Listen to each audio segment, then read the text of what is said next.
வாழ்க வையகம், வாழ்க வையகம், வாழ்க வளமுடன். குரு வாழ்க, குருவே துணை. இந்த இனிமையான மாலை வேளையில் சிந்தனை விருந்தை அவளோடு கேட்க வந்திருக்கும் இருபால் மெய் என்பர்களுக்கும், இந்த சிந்தனை விருந்தை அளிக்க வந்திருக்கும் ஆசிரியர் பெருந்தகைக்கும் பவானி அறிவித்து திருக்கோயிலின் சார்பாக வணக்கத்தையும் வாழ்த்துக்களையும் தெரிவித்துக் கொள்கிறேன். வாழ்க வளமுடன். இன்று நாம் சிந்தனைக்கு எடுத்துக்கொண்டுள்ள தலைப்பு பதம் அடைந்தோம் ஒன்றானோம். பதம் அடைந்தோம் ஒன்றானோம். அடுத்தது என்னங்க? பரமானந்தமே. பதம் அடைஞ்சு ஒன்றாயிட்டோம்னா நமக்கு என்னங்க? பரமானந்தம். சாதாரண ஆனந்தமெல்லாம் கிடையாது, பரமானந்தம். அதெல்லாம் உணர்ந்தவர்கள் யாருங்க? அந்த ஆனந்தத்தை உணர்ந்தவர்கள் நம்மளுடைய சித்தர்கள். மகரிஷி மட்டும் இல்லை, நமக்கு முன்னே வாழ்ந்த அத்தனை சித்தர்கள் அந்த உணர்ந்ததுனால தான் அந்த பரமானந்தத்தை உணர்ந்தார்கள். அதனால தான் அவங்க நம்ம குரு வள்ளலார் என்ன சொன்னாருங்க? வாடிய பயிரை கண்ட போதெல்லாம் வாடினேன்னார். அந்த ஓரறிவில் கூட அந்த இறைநிலை இருக்குது அப்படிங்கிறது உணர்ந்ததுனால தான் அவர் அந்த வார்த்தையை சொல்ல முடிஞ்சது. பாரதி சொன்னார், காக்கை குருவி எங்கள் ஜாதி, நீல் கடலும் மலையும் எங்கள் கூட்டம் அப்படின்னாரு. அந்த குருவி காக்கை பார்த்தா கூட யாராக தெரியுதுங்க அவர் கண்ணுக்கு? இறைநிலையாக தெரியுது. அந்த கடலும் வானம் எல்லாமே அவருக்கு இறைநிலையாக உணர்ந்தார். அதனால தான் மகரிஷி நமக்கு என்ன சொன்னாருங்க? பதமடைந்தோம் ஒன்றானோம் பரமானந்தம்னார். அந்த நிலை வரணும் அப்படின்னா நாம் என்ன பண்ணுங்க? அந்த நிலைக்கு நம்ம முயற்சி பண்ணணும். அது ஈஸியாக சொல்லிட்டார் சாமிஜி. பகுத்துணர்வில் தொகுத்துணர்வு பண்பாட்டை உயர்த்தட்டும் அப்படின்னார். அந்த நிலைக்கு உயரணும் அப்படின்னா நம்மளுக்கு என்ன வேணுங்க? பகுத்துணர்வில் தொகுத்துணர்வு வேணும். பகுத்துணர்வுன்னு என்னங்க? எல்லாத்தையும் பகுத்து பார்க்குறது. இப்போ என்னன்னா நம்மளே எடுத்துக்கிட்டு நம்மளை பகுத்து பார்த்தோம்னா நம்ம என்னவோ ஆகுங்க? ஒன்றுமே இல்லாத இருப்போம். நான் பெருசுன்னு நினச்சிட்ருப்பேன். ஆனால் பகுத்து பாருங்கள். இந்த பூமிக்கு முன்னாடி நம்ம யாருங்க? பூமி 25,000 மைல் சுற்றளவு இருக்குது. அந்த பூமியில் நம்மளுடைய நாடு எவ்வளோ பெருசு இருக்குங்க? நம்மளுடைய வீடு எவ்வளோ பெருசு இருக்குது? அந்த வீட்டுக்கு முன்னாடி நாம் எவ்வளோ பெருசு இருப்போம்? எவ்வளோ பெருசு இருப்புங்க? இந்த பூமிக்கு முன்னாண்ட ஒரு தூசளவு கூட நம்ம இருக்க மாட்டோம். ஆனால் நம்ம என்ன பண்ணுறோங்க? நான் பெரிய பங்களா கட்டிட்டேன், கார் வாங்கிட்டேன், நான் பெரிய வசதியாக இருக்கிறேன் அப்படின்னு நம்ம புகழ்ந்து நம்மளையே நம்ம பெருமிதமாக நினச்சிட்ருக்குறோம். ஆனால் அவங்கெல்லாம் என்ன பண்ணாங்க? புள்ள கூட தெய்வமாக பார்த்தாங்க. ஆனால் நாம் என்ன நினைக்கிறேங்க? நான் தான் பெருசு அப்படின்னு நினைக்கிறேன். 25,000 மைல் சுற்றளவுள்ள பூமியே நமக்கு நம்ம அதுக்கு முன்னாடியே நம்ம தூசுங்கும்போது பூமியை விட 16 லட்சம் மடங்கு பெருசு சூரியன். அந்த சூரியனுக்கு முன்னாடி நம்ம எவ்வளோ பெருசுங்க? தூசுலையும் தூசு தான். இப்படி பஞ்சபூதங்கள், சூரியன், சந்திரன், எல்லா கோள்களும் இல்லாமல் மனிதன் வாழ முடியுமா? முடியாது. பஞ்சபூதங்கள் இல்லாமல் வாழ முடியுமா? முடியாது. ஆனால் நாம் இல்லாமல் பஞ்சபூதங்கள் இல்லாமல் போயிட போகுதுங்களா? இந்த பூமி இல்லாமல் போயிட போதா? இந்த சூரியன் இல்லாமல் போயிட போதா? எல்லாமே இருக்குது. அதனால தான் சாமிச்சு பகுத்து பாரு. ஒன்றுமே இல்லாமல் இருப்ப நீ தொகுத்து பாரு. உன்னை நீ சேர்த்து பாரு. சேர்த்து பார்த்தா நம்ம என்ன ஆகுங்க? அந்த பஞ்சபூதங்கள் நமக்குள்ளே இருக்குதா இல்லைங்களா? நிலம், நீர், காற்று, நெருப்பு, ஆகாயம் எல்லாம் நம்மள இருக்குதாங்க. எல்லாமே இருக்குது. அதுக்கு அடுத்தது என்னங்க? நம்மளை உருவாக்கிய இறைநிலை நமக்குள்ளே இருக்குதா இல்லைங்களா? இருக்குது. தொகுத்து பார்த்தீங்கன்னா நீயே ஒரு இறைநிலைங்கிற பிம்பம் உனக்கு தெரியும். அதுக்கு என்ன வேணுங்க? நாம் அந்த பண்பாட்டை உயர்த்திக்கணும். அந்த நமக்கு தான்கிற தன்முனைப்பு வரும்போதெல்லாம் நம்ம என்ன சொல்லணுங்க?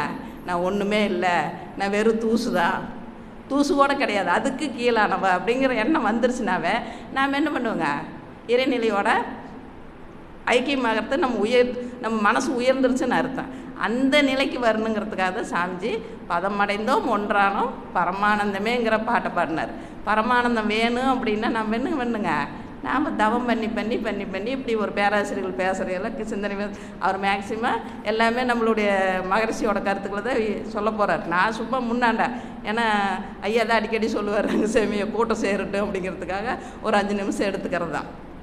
அதுமாரி நம்ம ஒவ்வொரு சிந்தனைக்கு எடுத்தோம்னா வச்சுக்கோங்க, நம்ம மகரிஷியோட கருத்துக்களை நம்ம ஒவ்வொன்றும் சிந்தனைக்கு எடுத்து நம்ம தவம் பண்ண நம்ம வாழ்க்கையில் முன்னேறுவோம். நம்மளும் அந்த பரமானந்தத்தை உணர முடியும் அப்படிங்கிறத சொல்லி ஐயாவை பற்றி ஒரு சின்ன அறிமுகத்தை படுத்திட்டு ஐயாவை பேசுறதை கலைக்கலாம். ஐயாவுடைய பெயர் எம் கோவிந்தராஜ் அவர்கள். ஈரோட்டிலேருந்து வராரு. மனவளக்கலை பேராசிரியர். மனவளக்கலையில் 30 வருடம் அனுபவம் மிக்கவர். மனவளக்கலை பயிற்சிகளை பள்ளிகளுக்கும் கல்லூரிகளுக்கும் மற்றும் அறிவு திருக்கோயில்களுக்கும் தவமயங்களுக்கும் கொண்டு சேர்ப்பதில் பெரும்பங்கு வகிப்பவர். காலேஜு, ஸ்கூலு, இப்படி நம்ம அறிவு திருக்கோயில் எல்லாத்துக்கும் அவர் பயிற்சி எடுக்கிறாரு. ஐயர் ஜவுளி தொழில் செய்து வருகிறார். மேலும் மனவளக்கலையில் டிப்ளமோ படித்துள்ளார். நமது மன்றத்தில் தொடர்ந்து மாதம் 3வது ஞாயிற்றுக்கிழமை மௌனம் நடத்துகிறாரு. அது இல்லாமல் தொழில் நிறுவனங்கள், காவல்துறை மற்றும் அமலாக்கத்துறைகளில் மனவளக்கலை பயிற்சிகளை கொண்டு சேர்த்து வருகிறார். இப்படிப்பட்ட மதிப்புமிக்க ஐயாவை நாம் சிந்திக்கும் தலைப்பு பதமடைந்தோம் ஒன்றானோம் என்ற தலைப்பில் பேசுகிறதுக்கு உங்களுடைய சார்பாகவும் பவானி அறிவு திருக்கோயிலின் சார்பாகவும் வாழ்க வளமுடன் வாழ்த்தி வரவேற்கிறோம். வாழ்க வளமுடன். வாழ்க வையகம், வாழ்க வளமுடன். குரு வாழ்க, குருவே துணை. குரு திருவடி சரணம்.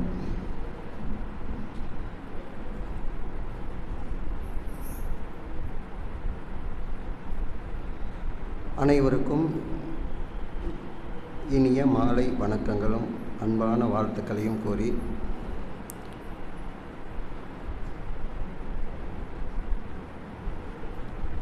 எங்கும் நிறைந்த பரம்பொருளாம் என் உள்ளும் புறமும் இருந்து இவ்வுலகம் வானுலகம் எங்கும் நிறைந்துள்ள இந்த நல்ல உண்மை கண்ட நாள் முதலாய் நாவில் நலமளிக்கும் சொற்களையே பேசும் உரம் பெற்றேன்.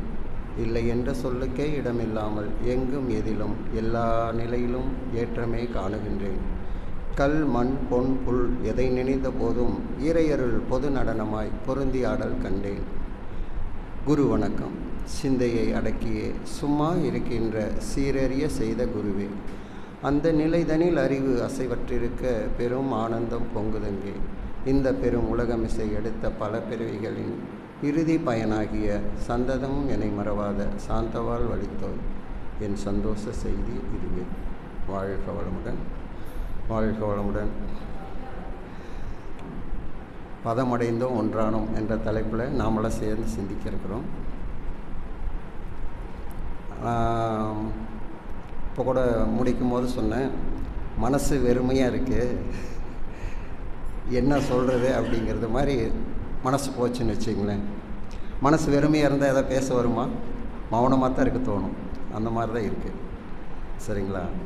இப்போ நம்மளுடைய மகரிஷி அவர்கள் சொன்ன கருத்து ஒரு பாடலில், ஐயா கூட அந்த பாட்டு தான் பாடினார்னு நினைக்கிறேன். இறை வணக்கத்தில் அழுத்தமெனும் உந்த ஆற்றல் ஒன்றை கொண்டே, அதாவது அழுத்தமெனும் ஒரு ஆற்றலை கொண்டு அனைத்தும் ஆக்கி, எல்லாம் என்னாச்சுங்க, அனைத்துமே அதுவே மாற்றிக்கிச்சு. அதாவது தன்னை எறிவதற்காக இறைநிலை அதே என்ன பண்ணுதுங்க, எல்லாமே தொடர்ந்து பரிணாமத்தில் அழுத்தமெனும் உந்த ஆற்றல் ஒன்றை கொண்டு, அந்த அழுத்தம்னா அந்த உந்த ஆற்றல் இல்லை அப்படின்னா என்னங்க, அண்டங்கள் இல்லை. இறை வணக்கத்தில் மகரிஷி சொன்ன கருத்து பொதுவாக எல்லாம் நிறையா 2000 கவி 3000 கவி எழுதியிருக்கலாம்.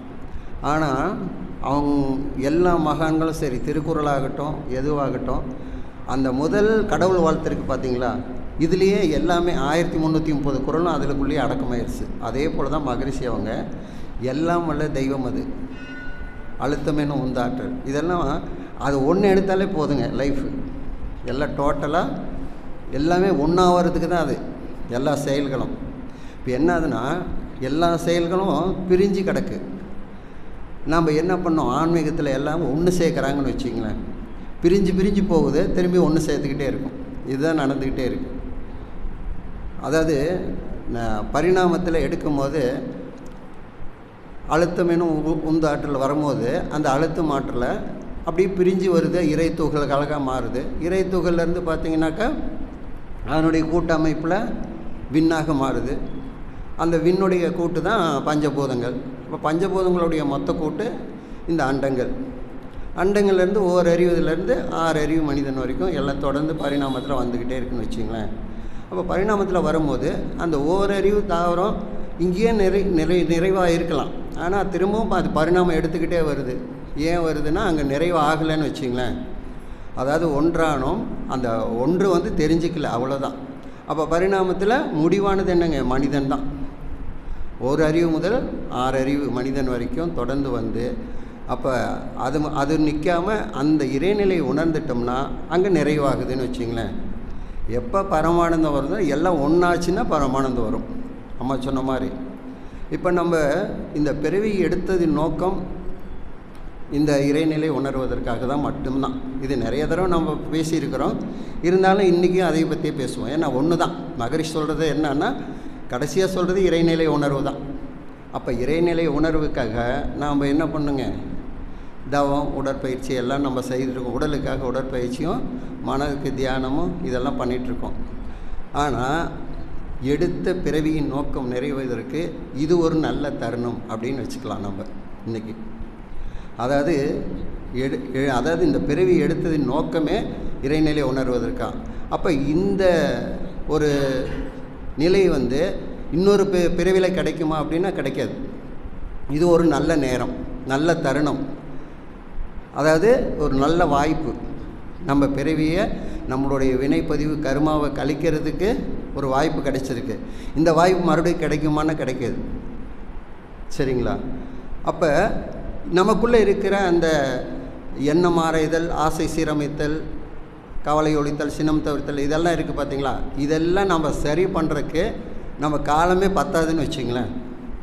அப்போ அங்கே முழுக்க என்ன ஆகுதுன்னா, இது நம்ம தியானம் பண்ணி மனசை பண்படுத்தி நமக்கு தேவையில்லாத ஆசைகளை கழித்து தேவையானதை மட்டும் வச்சு அதில் நம்ம அனுபவித்து, அதாவது எச்செயலும் மூலமெனும் எண்ணத்தாலாம் இன்ப துன்பம் காரணமும் அதுவே.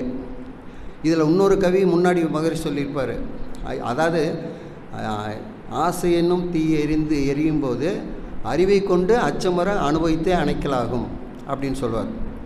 அறிவை கொண்டு அனுபவிக்கலாம் அப்படின்னாக்கா அது என்ன, இந்த கருமாவை கழிக்கிறதுக்கு அறிவை கொண்டு அனுபவிக்கலாகும். அப்போ நமக்குள்ளே ஒரு ஆசை இருக்குது அப்படின்னா அறிவை கொண்டு அதை அனுபவித்து அணைக்கலாகும். அப்போ அந்த மாதிரி நிலையில் எந்த அறிவை கொண்டு நாம் அனுபவிக்கிறோம் அப்படிங்கிறது தான் முக்கியம்னு வச்சுங்களேன். அறிவுன்னா நம்ம பல அறிவு வச்சுக்கலாம். இப்போ தொழில் செய்கிறது ஒரு அறிவு, வியாபாரம் பண்ணுறது, அப்புறம் வாழ்க்கை நடத்துறது ஒரு அறிவு தான். ஒரு தொழில் கார் ஓட்டுறது ஒரு அறிவு தான். வாழ்க்கையில் குழந்தைங்கிட்ட படிப்பு சொல்லி தர்றது ஒரு படிக்கிற அறிவு. இந்த மாதிரி ஒவ்வொன்றும் அறிவுன்னு சொல்கிறோம். அப்போ மகரிஷி சொன்னது அறிவு எது அப்படின்னு பார்த்தீங்கன்னா, இந்த அறிவை எல்லாம் அறிந்து கொள்ளும் மொத்த அறிவு தான். அப்போ டோட்டலாக ஒரு அறிவு அப்படிங்கும்போது எல்லாத்தையும் அறிந்து கொள்ளும் அறிவு எதுங்க? இப்போ எல்லாத்தையும் அறிவுன்னா, இப்போ சாதாரணமாக ஒரு செயல் செய்கிறோம், அதுக்கு ஒரு அறிவு வேணும் அப்படிங்கிறாங்க. குப்பை கூட்டுறாங்க, அவங்க கூட அறிவு இல்லாமல் குப்பை கூட்டினோம்னா அது திரும்பி அந்த குப்பை அங்கே தான் வரும். அப்போ டோட்டலாக ஒரு ஒழுக்கங்கிறது ஒரு அறிவு கொண்டு அதை செய்கிறோன்னு வச்சுங்களேன். அப்போ டோட்டலாக அறிவுங்கிறது நம்ம இந்த அறிவு தான் நம்ம பேசிகிட்ருக்கோம் காலம் பூரா. என்னென்னா இந்த உடலை நல்லா வச்சுக்கணும், அந்த உடலுக்கு உண்டான மருத்துவம். இப்போ முட்டிக்கால் வலிக்குதா, நீங்கள் முட்டிக்கால் வலிக்குதுன்னு சொல்லிட்டாலே 10 பேர் என்ன பண்ணுவாங்க, அதுக்கு வைத்தியம் சொல்ல ஆரம்பிச்சிருவாங்க. எல்லாருமே இன்றைக்கி வைத்தியர் ஆகிட்டாங்க, டாக்டர் மாதிரி தான்.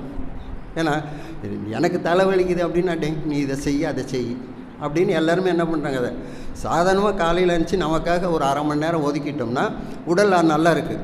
ஆரோக்கியமான உடலுக்கு என்னங்க, உடல் இருக்கிறதே தெரியக்கூடாது. அப்போ உடல் ஆரோக்கியமாக இருக்கிறதுக்கு உடல் இருக்கிறது தெரியாத நிலை தான் இந்த உடல். இப்போ கால் வலிச்சதுன்னு வச்சுங்க, கால் இருக்கிறது தெரியுது. தலை வலிச்சதுன்னா அப்போ தான் தலை ஒன்று நமக்கு இருக்கா அப்படிங்கிறது தெரியுது. இப்போ நல்ல உடற்பயிற்சி செய்துட்டோம்னாவே என்னங்க, அந்த உடல் நல்லா ஆரோக்கியமாக இருக்குது. அப்போ அந்த உடலுக்குள்ளாக உள்ள எல்லா செல்களும் சரியான நிலை கொண்டு வரதே அப்படிங்கிறது ஒரு நிலைன்னு வச்சுங்களேன். அப்போ இது ஒரு அறிவு நிலை தான். உடலை ஆரோக்கியமாக வச்சுக்கிறது ஒரு அறிவு நிலை தான். அப்போ அறிவுங்கிறது இன்னொன்று ஆழ்ந்து போகும்போது இன்னும் அந்த உண்ணும் உணவை 7 தாதுக்கெலாம் மாற்றுது இல்லைங்களா. இப்போ இது எந்த அறிவு பண்ணுது அப்படின்னு ஒரு கேள்வி வருது இல்லைங்களா. அப்போ அந்த அறிவு தான் முழுமையான அறிவு. இப்போ நாம் தெரிஞ்சுக்கிறது எதுன்னா இந்த முழுமையான அறிவை பற்றி தான் தெரிஞ்சுக்கணும்னு வச்சுங்களேன்.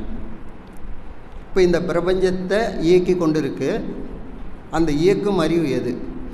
அந்த டோட்டலாக இந்த பிரபஞ்சமே இயங்கிட்டு இருக்கு, அதுக்குள்ளே தான் நாமளும் இருக்கோம். அம்மா சொன்ன மாதிரி நம்ம அதில் ஒரு சின்ன தூசி மாதிரி தான். அப்போ எல்லாமே அது தெரிஞ்சிக்காது, ஆனால் நம்ம அறிவு கொண்டு நம்ம தெரிஞ்சுக்கலான்னு வச்சுங்களேன். அப்போ பிரபஞ்சத்தையே அதை ஆக்கி அதை ஒழுங்காக அமைச்சு, இப்போ பார்த்திங்கன்னா சூரியன் புதன் எல்லாம் ஒரு 3 கோடி மைல் 6 கோடி மைல், 9 கோடி மைல், 14 கோடி மைலுக்கு அப்பால், இந்த மாதிரி எல்லாமே ஒரு நேர் கோட்டில் சரியாக அமைச்சு அது சரியாக இயங்கிட்டு இருக்கு. அப்போ இந்த ஒழுங்கு அமைப்பு பார்த்திங்கன்னா எப்படி அது பண்ணிகிட்ருக்கு, யார் பண்ணுறா, ராத்திரி இரவு பகல் இது சரியாக நடந்துகிட்ருக்கு. அப்போ இதுக்கெல்லாம் ஒரு அறிவு வேணும் இல்லைங்களா? இப்போ இன்னும் உணவு 7 தாதுக்கெல்லாம் இப்போ ரத்தமாக மாற்றுது, இதுக்கு ஒரு அறிவு. அப்புறம் ரத்தத்தை வந்து சதையாக மாற்றுறது ஒரு அறிவு. அதை வந்து கொழுப்பு மஜ்ஜையாக மாற்றுறது, எலும்பை மாற்றுறது, இதெல்லாம் எவ்வளோ பெரிய அறிவு வேணுங்க. அப்போ இதெல்லாம் மாற்றுறது யாருன்னு நம்ம பார்க்குறதில்ல. அதான் நம்ம ஆழமான கருத்து என்னன்னு பார்த்திங்கன்னா, அந்த மூல நிலையை நோக்கி பயணம் பண்ணுறதே இல்லைன்னு வச்சுங்களேன். அதாவது பகுத்து பார்க்குறோம், ஒன்றுக்குள்ளே போகிறதில்ல. அந்த ஒன்றுக்குள்ளே வந்தால் தான். அப்போ பலதாக இருக்குது அப்படின்னாவே குழப்பந்தான். ஒன்றும் இல்லை, ஒரு வியாபாரம் பண்ணுறோன்னு வச்சுங்க, எலி வலையாக இருந்தாலும் தனி வலையாக இருக்கணும்பாங்க. உண்மை தானுங்க. அப்போ எலி வலையாக தனி வலைன்னா ஏன் அப்படி சொன்னாங்க? 2 பேர் சேர்ந்தால் அவங்களுக்கு இவங்களுக்கு கருத்து வேறுபாடு வரும். உண்மை தானுங்க.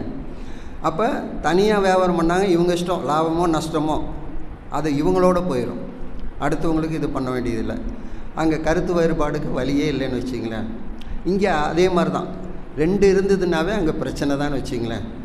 இப்போ பிரபஞ்சம் இறைநிலை, சிவன் சக்தி, இங்கே 2 வரும்போது அங்கே கருத்து வேறுபாடு வருதுன்னு வச்சிங்களேன். முரண்பட்ட எண்ணம் எங்கேயுமே 2 இருந்தால் வரும்னு வச்சிங்களேன். அப்போ 2மே ஒன்று தான் நினச்சிட்டோம்னா அங்கே பிரச்சனையே வராது. ஏன் பிரச்சனை வருதுன்னா 2 அது பார்ட்னருக்குள்ளே எப்படி சண்டை வருதோ, கருத்து வேறுபாடு வருதோ, அதே போல் தான் இங்கேயும் வரும்னு வச்சுங்களேன். கருத்து வேறுபாடு இங்கே உடல் உயிர் மனம். அப்போ மகரிஷி சொல்கிறது என்னங்க, இந்த நமக்குள்ளே நம்ம வெளியே இருக்கிறதெல்லாம் நம்ம எண்ணமாற இதெல்லாம் நம்ம பார்க்கும்போது இவ்வளோ பேர் என் பேச்சு யாருமே கேட்க மாட்டேங்கிறாங்க. குடும்பத்தில் பேசுகிறோம் இல்லைங்களா, என் குழந்தை என் பேச்சு கேட்குறதில்ல, என் மனைவி என் பேச்சு கேட்குறதில்ல, அப்போ யாருமே என் மேலே அன்பு செலுத்துறதில்ல. அப்போ இதெல்லாம் ஒரு நிலையில் இருக்குது. நான் அவங்களுக்காக இவ்வளோ வேலை செய்கிறேன். இப்போ பெண்கள் நினைக்கும் போது சொல்கிறாங்களே, இவ்வளோ சமைச்சு போடுறோம், ஏதாவது ஒரு சிரிச்ச முகத்தோடு ஒரு தேங்க்ஸாவது சொல்கிறாங்களா அப்படின்னு பார்த்தா அது கூட இல்லை, ஒரு நன்றி கூட இல்லை அப்படிங்கிற மாதிரிலாம் அவங்க பேசுவாங்க. அப்போ எல்லாமே அன்பை எதிர்பார்க்குறாங்க, ஆனால் அன்பு செலுத்த யாருமே தயாராக இல்லை. அப்போ அந்த மாதிரி நிலையில் இங்கே அன்பு நிலையில் வாழ்கிறது கூட பக்குவம் எங்கே வருது அப்படின்னா அந்த பகை கொண்ட நிலையில் தான். அந்த உள்ள பார்த்திங்கன்னா உடல் உயிர் மனம் இந்த 3 நேர்கோட்டில் வரணும்னு சாமி சொல்கிறார். இப்போ என்னென்னா உடம்பு சொன்னபடி மனசு கேட்கல, நமக்குள்ளேயே கேட்கல, அப்புறம் வெளியே இருப்பவங்க எப்படி கேட்பாங்க? மகரிஷியே சொல்கிறது, நம்ம உடல் சொன்னபடி மனசு கேட்கணும், மனசு சொன்னபடி உயிர் ஒத்துழைக்கணும். அப்போ அதை நோக்கி தான் அறிவு செயல்படும்னு வச்சுங்களேன். அப்போ நமக்குள்ளேயே ஒன்று சேரணுங்கிறது தான் தியானத்தில் மகரிஷி அவங்க நமக்கு சொன்ன ஒரு கருத்து. அப்போ நான் அந்த நேர்கோட்டில் ஒன்றானுச்சுன்னா அப்படின்னாவே நமக்கு அங்கே வந்து பகையே இருக்காது. அப்போ வெளியே அன்பு தேடுறதோட ஃபஸ்ட்டு அன்பு நமக்குள்ளே மலரணும். மலர்ந்துச்சு அப்படின்னாவே அதனுடைய வாசம் எல்லா பக்கம் வீசும். நம்ம வெளியே வந்து எதிர்பார்த்துருக்கிறது அப்படிங்கிறது நமக்கு அது சரி வராது. ஏன்னா ஒருத்தருக்கிட்ட அன்பு இருக்கும், ஒருத்தருக்கிட்ட அன்பு இருக்காது, பாசமாக இருப்பாங்க, ஒருத்தர் வந்து நம்மளை எதிரி மாதிரி பார்த்துட்ருப்பாங்க. இதெல்லாம் பார்த்திங்கன்னா அது அவங்க மாறி மாறி தான் இருக்கும். ஏன்னா கருத்து வேறுபாடு ஒரு நிலையில் இருக்கிற மாதிரி இன்னொரு நிலை இருக்காது. ஆனால் மனிதனில் பார்த்திங்கன்னா ஒரு 16 காரணம் மகரிஷி சொல்கிறாரு. எல்லாத்துக்கும் இந்த உலகத்தில் இருக்கிற எல்லா மனிதர்களும் ஒரே மாதிரி இருக்க போகிறதில்ல, எல்லாத்துக்குள்ளேயும் ஒரு மாற்றம் இருந்துக்கிட்டே தான் இருக்கும், கருத்து வேறுபாடு இருக்கும். அது ஏன் கருத்து வேறுபாடு இருக்குது அப்படின்னு பார்த்திங்கன்னா அவங்களுக்குள்ள எண்ணங்கள் பலவாது இருக்கலாம், ஆயிரக்கணக்கான எண்ணம், லட்சக்கணக்கான எண்ணம் இருக்கலாம். ஆனால் இந்த எண்ணம் முழுசு எங்கே இருக்குங்க? எல்லாமே நம்ம கருமையத்தில் பதிவாக இருக்குது. கருமையத்தில் இருக்கிறத மட்டும் அழிச்சிட்டோம்னா, கருமையத்தை அழிச்சிட்டா என்ன ஆகுங்க? அங்கே எண்ணமே இல்லை, டோட்டலாக ஒரே புள்ளியில் தானே அடங்கியிருக்கு. நீங்கள் லட்சம் எண்ணமாக இருந்தாலும் சரி, கோடிக்கணக்கான எண்ணமாக இருந்தாலும் சரிங்க, எல்லாம் ஒரு புள்ளியில் தான் அடக்கும். அந்த புள்ளியை மட்டும் அழைச்சிட்டோம்னா டோட்டலாக எல்லாமே அழிஞ்சிரும். அப்போ அந்த புள்ளியை அழிக்கிறவன் யாருன்னு பார்த்தீங்கன்னா அருட்பேராற்றல் தான். அப்போ அது என்னங்க, அந்த புள்ளி எங்கே இருக்குங்க? அதுதான் ஆன்மான்னு சொல்கிறோம். இப்போ பிரபஞ்சத்தை கடந்து இருக்கிறது அப்படின்னு பார்த்தா அதாவது ஜீவாத்மா, அங்கே பரமாத்மா, இது 2 தான். அப்போ நமக்குள்ளே இருக்கிற அந்த நிலை தான் என்னாகுங்க, அது தான் இயக்கிட்டுருக்கு, அது தான் வந்து செயல்படுத்திகிட்ருக்கு. அப்போ அந்த கருமையத்தில் ஏற்பட்ட பதிவு தான் நம்மளுடைய தன்மைகளாக இருக்குது அப்படின்னு சாமி சொல்கிறார். நம்மளுடைய முழு தன்மை என்னங்க, ஒரு மனிதனுடைய நன்மைக்கும் தீமைக்கும் அவனுடைய செய்கின்ற செயலுக்கும் அவங்களுக்கு ஒன்று பிடிச்சிருக்கு அப்படின்னா அந்த கருமையத்தில் அந்த பதிவு இல்லாமல் பிடிக்காதுன்னு வச்சிங்களேன். எந்த ஒன்றுமே அவங்களுடைய கருமை தான் அவங்களுக்கு வந்து தன்மையாக மாறி அதுதான் அவங்களுக்கு செயல்படுத்துது. என்னை இயக்கிறது எதுன்னு பார்த்தீங்கன்னா கருமைய பதிவுகள் தான். அப்போ கருமைய பதிவுப்படி தான் என்னுடைய செயல்கள் இருக்கும். இங்கே வந்து நமக்கு வந்து பிளாங்காக இருக்கும்போது என்ன ஆகுன்னா அந்த இறைநிலையோட மனசு இணையும். அப்போ அதன்படி ஒரு செயல் நடக்கும்னு வச்சிங்களேன். இப்போ மகான்கள் எல்லாமே பார்த்திங்கன்னா எந்த நிலையிலேருந்து ஒரு கருத்தை அவங்க எடுத்து சொல்கிறாங்க. இப்போ ரமண மகரிஷி பார்த்திங்கன்னா மரணம் பற்றி நிறையா சொல்லுவார். அப்போ மரண அனுபவம் அவருக்கு வாழுங்காலத்திலேயே கிடச்சிது. அதே மாதிரி வள்ளலார் மரணமில்லா பெருவாழும் நிலையில் அவங்க சொல்லியிருக்காங்க. இப்போ வாழும் காலத்தில் இதெல்லாம் எப்படி அவங்களுக்குள்ளே பதிவாச்சு அப்படின்னு பார்த்திங்கன்னா அந்த கருமையத்தில் அவங்களுடைய பதிவுகள் தூய்மையாக இருக்குது. அவ்வளோதான், பதிவு இருக்குது. ஆனால் தூய்மையான பதிவாக இருக்குது. அந்த தூய்மையான பதிவு இருக்கிறதுனால தான் மற்றவங்கக்கிட்ட அவங்க சொல்கிறாங்க. ஆனால் அந்த அதே வந்து தேவையில்லாத பதிவுகளாக இருந்தால் அது என்ன பண்ணும், அது தேவையில்லாத செயல்கள் தான் செய்யும். அப்போ இவங்கெல்லாம் தூய்மையான நிலையிலேருந்து ஒரு பதிவு இருந்து அவங்க மற்றவங்களுக்கு சொல்லி கொடுக்குறாங்க. இப்போ பதிவே இல்லைன்னு வச்சுங்க, அவங்க ப்ளைனாக இருக்காங்க. அவங்கெல்லாம் மௌனத்திலேருந்து மௌனமாகவே போயிடுவாங்க. மற்றவங்களுக்கு ஒரு விஷயத்தை அவங்க எடுத்து சொல்கிறதில்ல. அதான் வேண்டவர் கண்டதில்லை, கண்டவர் கண்டதில்லை. அவங்க என்ன பண்ணுவாங்க, எதுவுமே தெரியாமல் அதாவது இது யாருக்கு சொல்லாமல் போயிடுவாங்க. ஏன் அவங்க சொல்லாமல் போனாங்க? சில மகான்கள் சொல்லாமல் போயிட்டாங்க, பேசாமல். சில மகான்கள் மட்டும் சொன்னாங்க. சில பேர் வந்து வாழுங்காலத்தில் அப்படியே இயல்பாக இருந்துட்டு அவங்க அப்படியே மரணம் அடைஞ்சிடுறாங்க. இந்த 3 ஏன் இந்த செயல்கள் செய்யுது அப்படின்னா அவங்க கருமைய பதிவு தான் வச்சுங்களேன். அப்போ அந்த சில பதிவுகள் இருக்கிற இப்போ ராமகிருஷ்ண பரமஹம்சன்னு எடுத்துக்கிட்டுன்னு வச்சுங்க, அந்த மனதில் அந்த தூய்மையான நிலை போகிறதுனால அதை வந்து மற்றவங்களுக்கு எடுத்து சொல்கிற மாதிரி நிலை வந்துச்சு. வள்ளலார் அப்படி தான், மகரிஷி அப்படி தான். அப்போ இந்த பதிவுகள் இருக்கிறதுனால என்ன ஆகுதுன்னா இதை தெரிஞ்சுக்கிட்டு அவங்க என்ன பண்ணுறாங்க, அவங்க வந்து அடுத்த நிலைக்கு அடுத்தவங்களுக்கு இது வந்து ஒரு வழிகாட்டியாக அமையணும் அப்படின்னு தான் குரு வந்து அவங்களுக்கு வந்து சிஷியர் நிறைய பேர் அமைஞ்சாங்க. இந்த புத்தர், வள்ளலார் இவங்களுக்கெல்லாம் சிஷியர் இருக்காங்க. சிஷியர் இல்லாதவங்களும் நிறையா பேர் இருக்காங்க. இப்போ சித்தர்கள்லாம் எடுத்துக்கிட்டால் அவங்களுக்கு அதிகமாக சிஷியரே இருக்க மாட்டாங்க, இருப்பாங்க ஆனால் அதிகமாக இருக்க மாட்டாங்க. இது ஒரு குறிப்பிட்ட இதில் நின்று போயிருந்து வச்சுங்களேன். இந்த பதிவுகளெல்லாம் எடுத்து அவங்க மற்றவங்களுக்கு சொல்கிற அளவுக்கு இவங்க அந்த நிலையில் வாழக்கூடிய ஒரு நிலை, சமுதாயத்து மேலே ஒரு பற்று, அந்த மாதிரி இந்த பதிவுகளே இல்லாமல் இருக்காங்க. பார்த்திங்களா, இவங்க ஏன் மற்றவங்களுக்கு சொல்கிறதில்ல அப்படின்னா அவங்க ஒரே ஒரு முடிவோடு இருப்பாங்க. என்ன காரணங்க, உங்களுக்குள்ள இறைநிலை இருக்குது, உங்களை அது வழி நடத்திட்டு இருக்கு, அது பார்த்துக்கும். அதாவது இது இவன் வந்து சொல்லி திருந்துறது இல்லை, இது வந்து தானாக திருந்துறது அப்படின்னு சொல்லுவாங்களே. தானானா யாருங்க, இறைவன் தான். அவனே உள்ளே இருக்கிறான், அவன் திருத்திடுவான், அவனுக்கு சரியான வழி கொண்டு போயிடலாம். ஒருத்தர் வாழ்நாள் முழுசு தவறு செய்தாங்க, மற்றவங்களுக்கு துன்பம் கொடுத்துக்கிட்டே இருக்காங்க. இந்த துன்பம் கொடுக்கறது எப்போ நிற்கும் அப்படின்னு பார்த்தீங்கன்னா அவங்களுக்குள்ளே இருந்து ஒரு ஆட்சி நடந்துகிட்ருக்கு.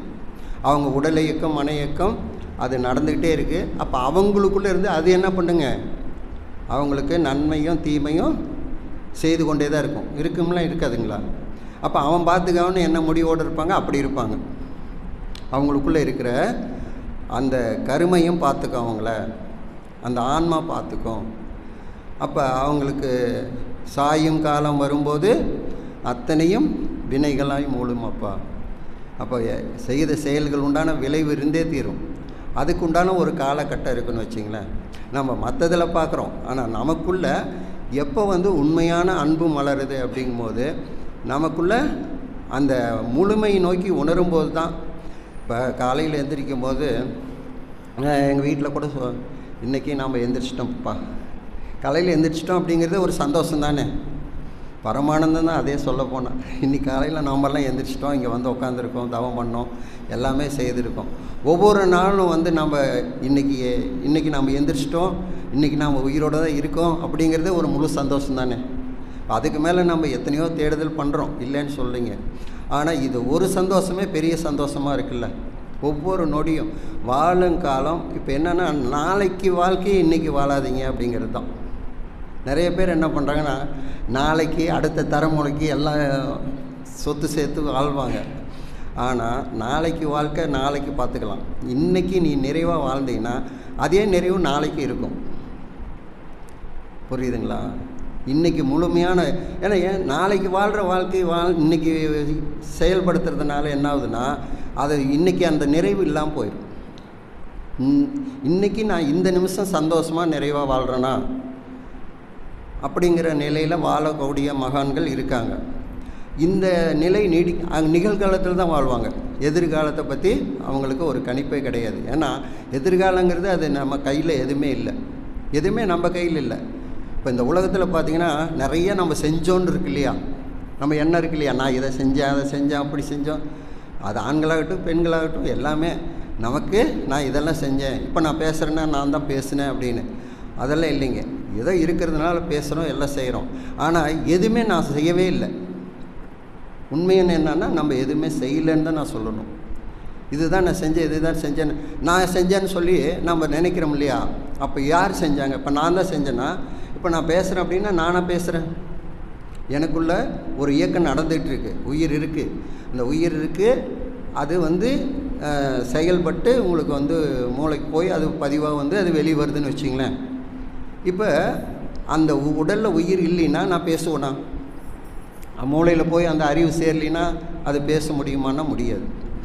அப்போ அந்த செயலுக்கு ஒவ்வொருத்தரும் அப்படி தான்.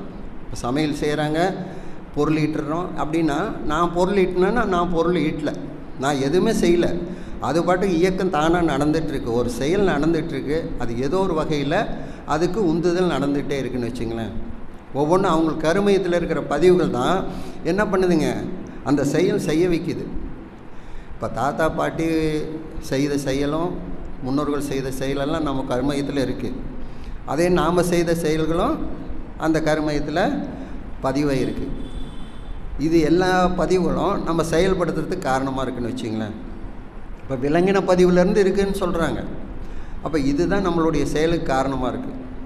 அப்போ முழுமையான நிலையில் இதுதான் நம்மளை ஆட்படுத்திட்டு அது அதனுடைய அறிவு தான் அங்கே செயல்பட்டுருக்கு. நம்ம நம்மளுடைய அறிவு செயல்படலை. அப்போ எல்லாமே நான் தான் செஞ்சேன் அப்படிங்கிற எண்ணம் வந்துருச்சுனாவே அங்கே என்ன ஆகுங்க, ரெண்டாயிரம்.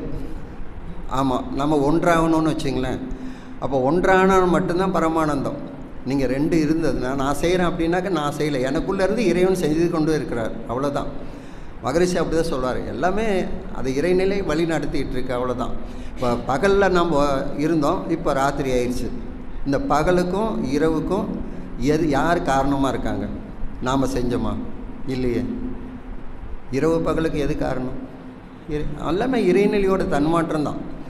எல்லாமே அதுதான் நடத்திட்டுருக்கு. மூச்சு காற்று நாம் பார்த்து பேசிகிட்டு இருக்கு, கேட்டுக்கிட்டு இருக்கிறோம். ஆனால் மூச்சு காற்று உள்ளே போயிட்டு வந்துக்கிட்டு இருக்குது, நம்ம அதை கவனிக்கலை. ஆனால் இது எல்லாம் உள்ளே நடந்துகிட்ருக்கு தானாக. சரி, நம்ம எல்லா வேலையும் முடிச்சுட்டு தூங்கிடுறோன்னு வச்சுங்க, அந்த இதயம் பார்த்திங்கன்னா இயங்கி கொண்டே இருக்குது. இது அது நிற்கிறது இல்லை. அப்போ நாம் ஓய்வு எடுக்கிற மாதிரி அது ஓய்வு எடுத்தால் என்னங்க, செத்து போயிடுவோம். அப்போ எல்லா இயக்கங்களும் அது பாட்டுக்கு நடந்துகிட்டே இருக்கா. ஆனால் நான் தான் இயக்கிறேன், நான் தான் செய்கிறேன். இது இயக்கலைன்னா நான் இருக்க முடியுமானா இருக்க முடியாது. அப்போ இறைநிலை தான் எல்லா செயல்களுக்கும் காரணமாக இருக்குது அப்படிங்கிற ஒரு உண்மையை தெரிஞ்சுக்கிறது மட்டும்தான் மகான்கள் சொல்கிற விஷயம். நாம் மகான்கள்கிட்ட போனால் அது இதுன்னெலாம் கேட்குறோம், வைத்தியத்தை கேட்போம், உடல் ஆரோக்கியத்தை கேட்போம், அதை செய்வோம். ஆனால் இந்த ஒன்றில் மட்டும் நம்ம மலர்ந்துட்டோம்னா நமக்குள்ள அன்பு பிரகாசமாயிரும்னு வச்சுங்களேன். ஒரு இருட்டில் இருக்கிற ஒரு நிலையில் ஒரு தீபத்தை ஏற்றுனா அந்த அறை முழுசும் எப்படி ஒரு சுடர் விட்டு எரியுதோ, அது மாதிரி குடும்பத்தில் அன்புங்கிற நிலையில் மலர்ந்துட்டோம்னா அந்த மலர்ச்சி அந்த குடும்பத்தில் எல்லாத்துக்கும் பரவும். இப்போ அந்த நிலையில் தான் அந்த கருமையத்தில் இருக்கிற கலங்கப்பதிவை நீக்கி நம்ம என்ன பண்ணுங்க, தூய்மை பெறுவதற்காக தான் பயிற்சி செய்கிறோன்னு வச்சுங்களேன். அப்போ இந்த பயிற்சி யார் ஒருத்தர் நல்லா செஞ்சிட்ருக்காங்களோ அவங்க தூய்மை பெறுவதற்கு இதுதான் வழி. அப்போ அறிவு நிலை என்ன எடுத்துக்கிட்டோம்னா, இந்த பிரபஞ்சத்தை இயக்கிற அறிவு எப்படியோ அதே போல் தான். இப்போ மகரி சொல்லும் போது இந்த பஞ்சபூதங்களில் இன்றைக்கி அமாவாசை எல்லாம் மௌனமெல்லாம் இருந்திருப்பீங்க காலையிலேருந்து. அதில் அவர் பஞ்சபூதங்களில் சொல்ல விஷயம் பார்த்திங்கன்னா அந்த நிலம், நீர், நெருப்பு நம்ம உடம்பாகவும் உயிராகவும் இதெல்லாம் நம்ம உடம்புலேயே இருக்குது பஞ்சபூதங்கள். பஞ்சபூத உடம்பு தான் இது. அப்போ அதுக்கு நமக்கு தொடர்பில்லாத நிலையில் தான் எல்லாருமே இருக்கும். இப்போ பஞ்சபூதங்கள் நிலம் இருக்கா அப்படின்னா நிலத்தை நம்ம தனியாக தான் பார்க்குறோம். இப்போ அந்த காலத்துலேயும் சரி இந்த காலத்துலேயும் நிலத்தை தொட்டு வணங்கினாங்க முன்னோர்கள், அது தெய்வமாக பார்த்தாங்க. அதே மாதிரி நீரை தொட்டு வணங்கினாங்க. கங்காதேவின்னு சொல்லுவாங்க, நீரை வர்ண பகவான் சொல்லி சொன்னாங்க. அதே மாதிரி நெருப்பு அக்னி பகவான் சொல்லுவாங்க. அப்போ எல்லாமே இறைவனாக பார்த்தாங்க. இப்போ பார்த்திங்கன்னா அதை பற்றி நினைக்கிறதே இல்லை. இறைவனை வணங்குறதுன்னா அப்போ பஞ்சபூதங்களை வணங்குறது, சூரியனை பார்த்தெல்லாம் சாமி கும்பிடுவாங்க. அப்போ அந்த மாதிரி இப்போவும் இருக்குது. ஆனால் சூரியனை பார்த்து வணங்குறவங்க இருக்காங்க. அப்போ இது எல்லாமே தனித்து அவங்க பார்க்க ஆரம்பிச்சுறாங்கன்னு வச்சுங்களேன். அப்போ இது எல்லாமே ஒன்றுக்குள்ளே இருந்து தான் வந்திருக்கு. அப்படின்னா பஞ்சபூதங்கள் தனித்தனியாக நம்ம பார்த்தா கூட இப்போ எங்கேருந்து வருதுங்க? எல்லாமே ஒன்றுக்குள்ளே இருந்து தான் வந்தாகணும். இப்போ பஞ்சபூதங்கள் இருக்குதுன்னு வச்சிங்களேன். நிலம் இருக்குது, நிலத்துக்குள்ளே விண் இருக்குது, நெருப்பு இருக்குது, காற்று இருக்குது, அதே மாதிரி நீர் இருக்குது. இந்த மாதிரி பார்த்தா அப்போ விண் என்ற நிலையில் பார்க்கும்போது அந்த விண்ணுக்குள்ளே எல்லாம் இருக்குமா இருக்காதான்? இந்த 4 பூதங்களும் உள்ளே அடக்கமாக இருக்குது. நம்ம என்ன பண்ணுறோம், அந்த விண்ணுக்குள்ளே எதுவுமே இல்லைன்னு நினைக்கிறோம். ஆனால் விண்ணுக்குள்ளே தான் இந்த 4 பூதங்களும் அடக்கமாக இருக்குது. இதே மாதிரி ஓரறிவு முதல் 6 அறிவு வரைக்கும் இப்போ பாடலில் வருது இல்லைங்களா, அழுத்தமேனும் உந்தாற்றலில் வகை வகையாக உயிரினங்கள் தோற்றுவித்து. அப்போ ஓரறிவுலேருந்து 2 அறிவு, 3 அறிவு, 4 அறிவு வந்திருக்கு. ஆனால் நாம் என்ன நினைக்கிறோன்னா அந்த ஓரறிவில் 6 அறிவு இல்லாமல் அந்த ஓரறிவு இருந்திருந்தால் 6 அறிவு வருமா? நான் சொல்கிறது புரியுதுங்களா? கொஞ்சம் ஆழமான இருக்குது. கொஞ்சம் ஆழமாக சிந்திக்கிறவங்களுக்கு மட்டும் இது புரியும். புரிதல் தான் ரொம்ப முக்கியம். இப்போ 6 அறிவில் ஓரறிவுக்குள்ளே இருந்தது தான் அது அடக்கமாக இருக்குது. ஓரறிவு வந்துருச்சுங்க, 2வது அறிவு இன்னும் வரல. அப்போ பரிணாமத்தில் ஓரறிவு வந்த உடனே அந்த ஓரறிவுக்குள்ளே 2 அறிவு இருக்குது, 3 அறிவு இருக்குது, 4 அறிவு இருக்குது, 5 அறிவு இருக்குது, 6 அறிவு இருக்குது. அது அவ்வளோ அடக்கமாக இருக்குது. அடக்கமாக இல்லைன்னா 6 அறிவு வருமானா வராது. பரிணாமம் தானுங்க எல்லாமே. புரியுதுங்களா? இப்போ 6 அறிவாக இருக்கிறது நம்ம ஒன்றாக்கணும். அதுக்கு மனசு பக்குவப்படணும். என்னங்க, பக்குவப்படுறதுக்கு தான் இந்த வார்த்தையே பேசிகிட்டு இருக்கோம் நம்ம. அப்போ 6 நிலையில் இருக்கிறது. 6 முகமான பொருளே கூறுன்னு சொல்கிறாங்க இல்லையா? அருணகிரிநாதரை யாருங்கய்யா? அருணகிரிநாதர் தான் சொல்லுவார்னு நினைக்கிறேன். 6 முகமான பொருள் அதை எனக்கு சொல்லுன்னு சொல்லி முருகன்கிட்ட பாடுறாரு.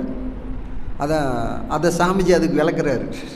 6 முகம்னா என்ன? ஒன்று நில, அதாவது 5 புலன்கள், அதை உணரக்கூடிய மனம், இதுதான் 6 முகம் அப்படின்னு சாமிஜி விளக்குறாரு. அதே மாதிரி விநாயகர் சதுர்த்தி வருது. விநாயகர் பஞ்சபூதங்கள் விநாயகர், இதெல்லாம் அவர் விளக்க நமக்கு கொடுத்துருக்காரு. அப்போ நமக்குள்ள இந்த அதாவது ஓரறிவு உள்ளே இல்லாமல், அதாவது தாவரத்துக்குள்ளேயே நாம் இருக்கிறோன்னு வச்சிங்களேன். தாவரத்துக்குள்ளேயே ரொம்ப ஆழமான சப்ஜெக்டு. தாவரத்துக்குள்ளேயே நாம் இருக்கோம். இல்லாமல் நம்ம 2வது நிலைக்கு, 3வது நிலைக்கு, 4வது நிலைக்கு வர முடியாது. இப்போ இந்த தொடு உணர்வுன்னு சொல்கிறோம் இல்லையா? தொடு உணர்வு நம்ம உடம்புல இருக்குது. இந்த தொடு உணர்வு எங்கேருந்து வந்துச்சுங்க? தாவரம் தானே தொடு உணர்வு, ஓரறிவு தானே. அப்போ நமக்கு தொடு உணர்வு இருக்கு இல்லையா? அப்போ யார் கொடுத்தா இது? அதுலேருந்து வந்தது தானே. முதல்ல அங்கே தோன்றி நமக்கு கிடச்சிருக்கு. அதே 2வது சுவை உணர்வு. சுவை உணர்வு எங்கேருந்து நமக்கு வந்துச்சு? நமக்கு சுவை உணர்வு இருக்குது. அப்போ இந்த நாக்கு, அப்போ அது எங்கேருந்து வந்ததுன்னா 2வது அறிவுலேருந்து நமக்கு கிடச்சிருக்கு. எல்லாம் நம்ம கடன் வாங்கிட்டு தான் வந்திருக்கோம். கடன் தான் நமக்கு உரிமை இல்லாத நிலைன்னு வச்சிங்களேன். 3வது பார்த்திங்கனாக்கா சுவை உணர்வு, அப்புறம் வாசனை உணர்வு. வாசனை உணர்வு 3வது அறிவுலேருந்து நமக்கு முதலாக தோன்றி நமக்கு கிடச்சிருக்கு. அடுத்தது பார்க்கும் வெளிச்சத்தை உணரும் கருவி கண்கள். அப்போ அந்த கண் வந்து 4வது அறிவுலேருந்து வந்துச்சு. அதே மாதிரி கேட்கும் அறிவு 5வது அறிவுலேருந்து நமக்கு வந்துருச்சு. அப்போ 6வது அறிவு இதை அத்தனையும் உணர்ந்து கொள்ளும் மனமாக வரும்போது உங்களுக்கு 6வது அறிவாக வருதுன்னு வச்சுங்களேன். அப்போ ஒவ்வொரு அறிவுக்குள்ளேயே 6 அறிவும் மேலே இருக்கிற 5 அறிவும் அதுக்குள்ளே அடக்கமாக இல்லாமல் இந்த மற்ற 5 அறிவு வராது.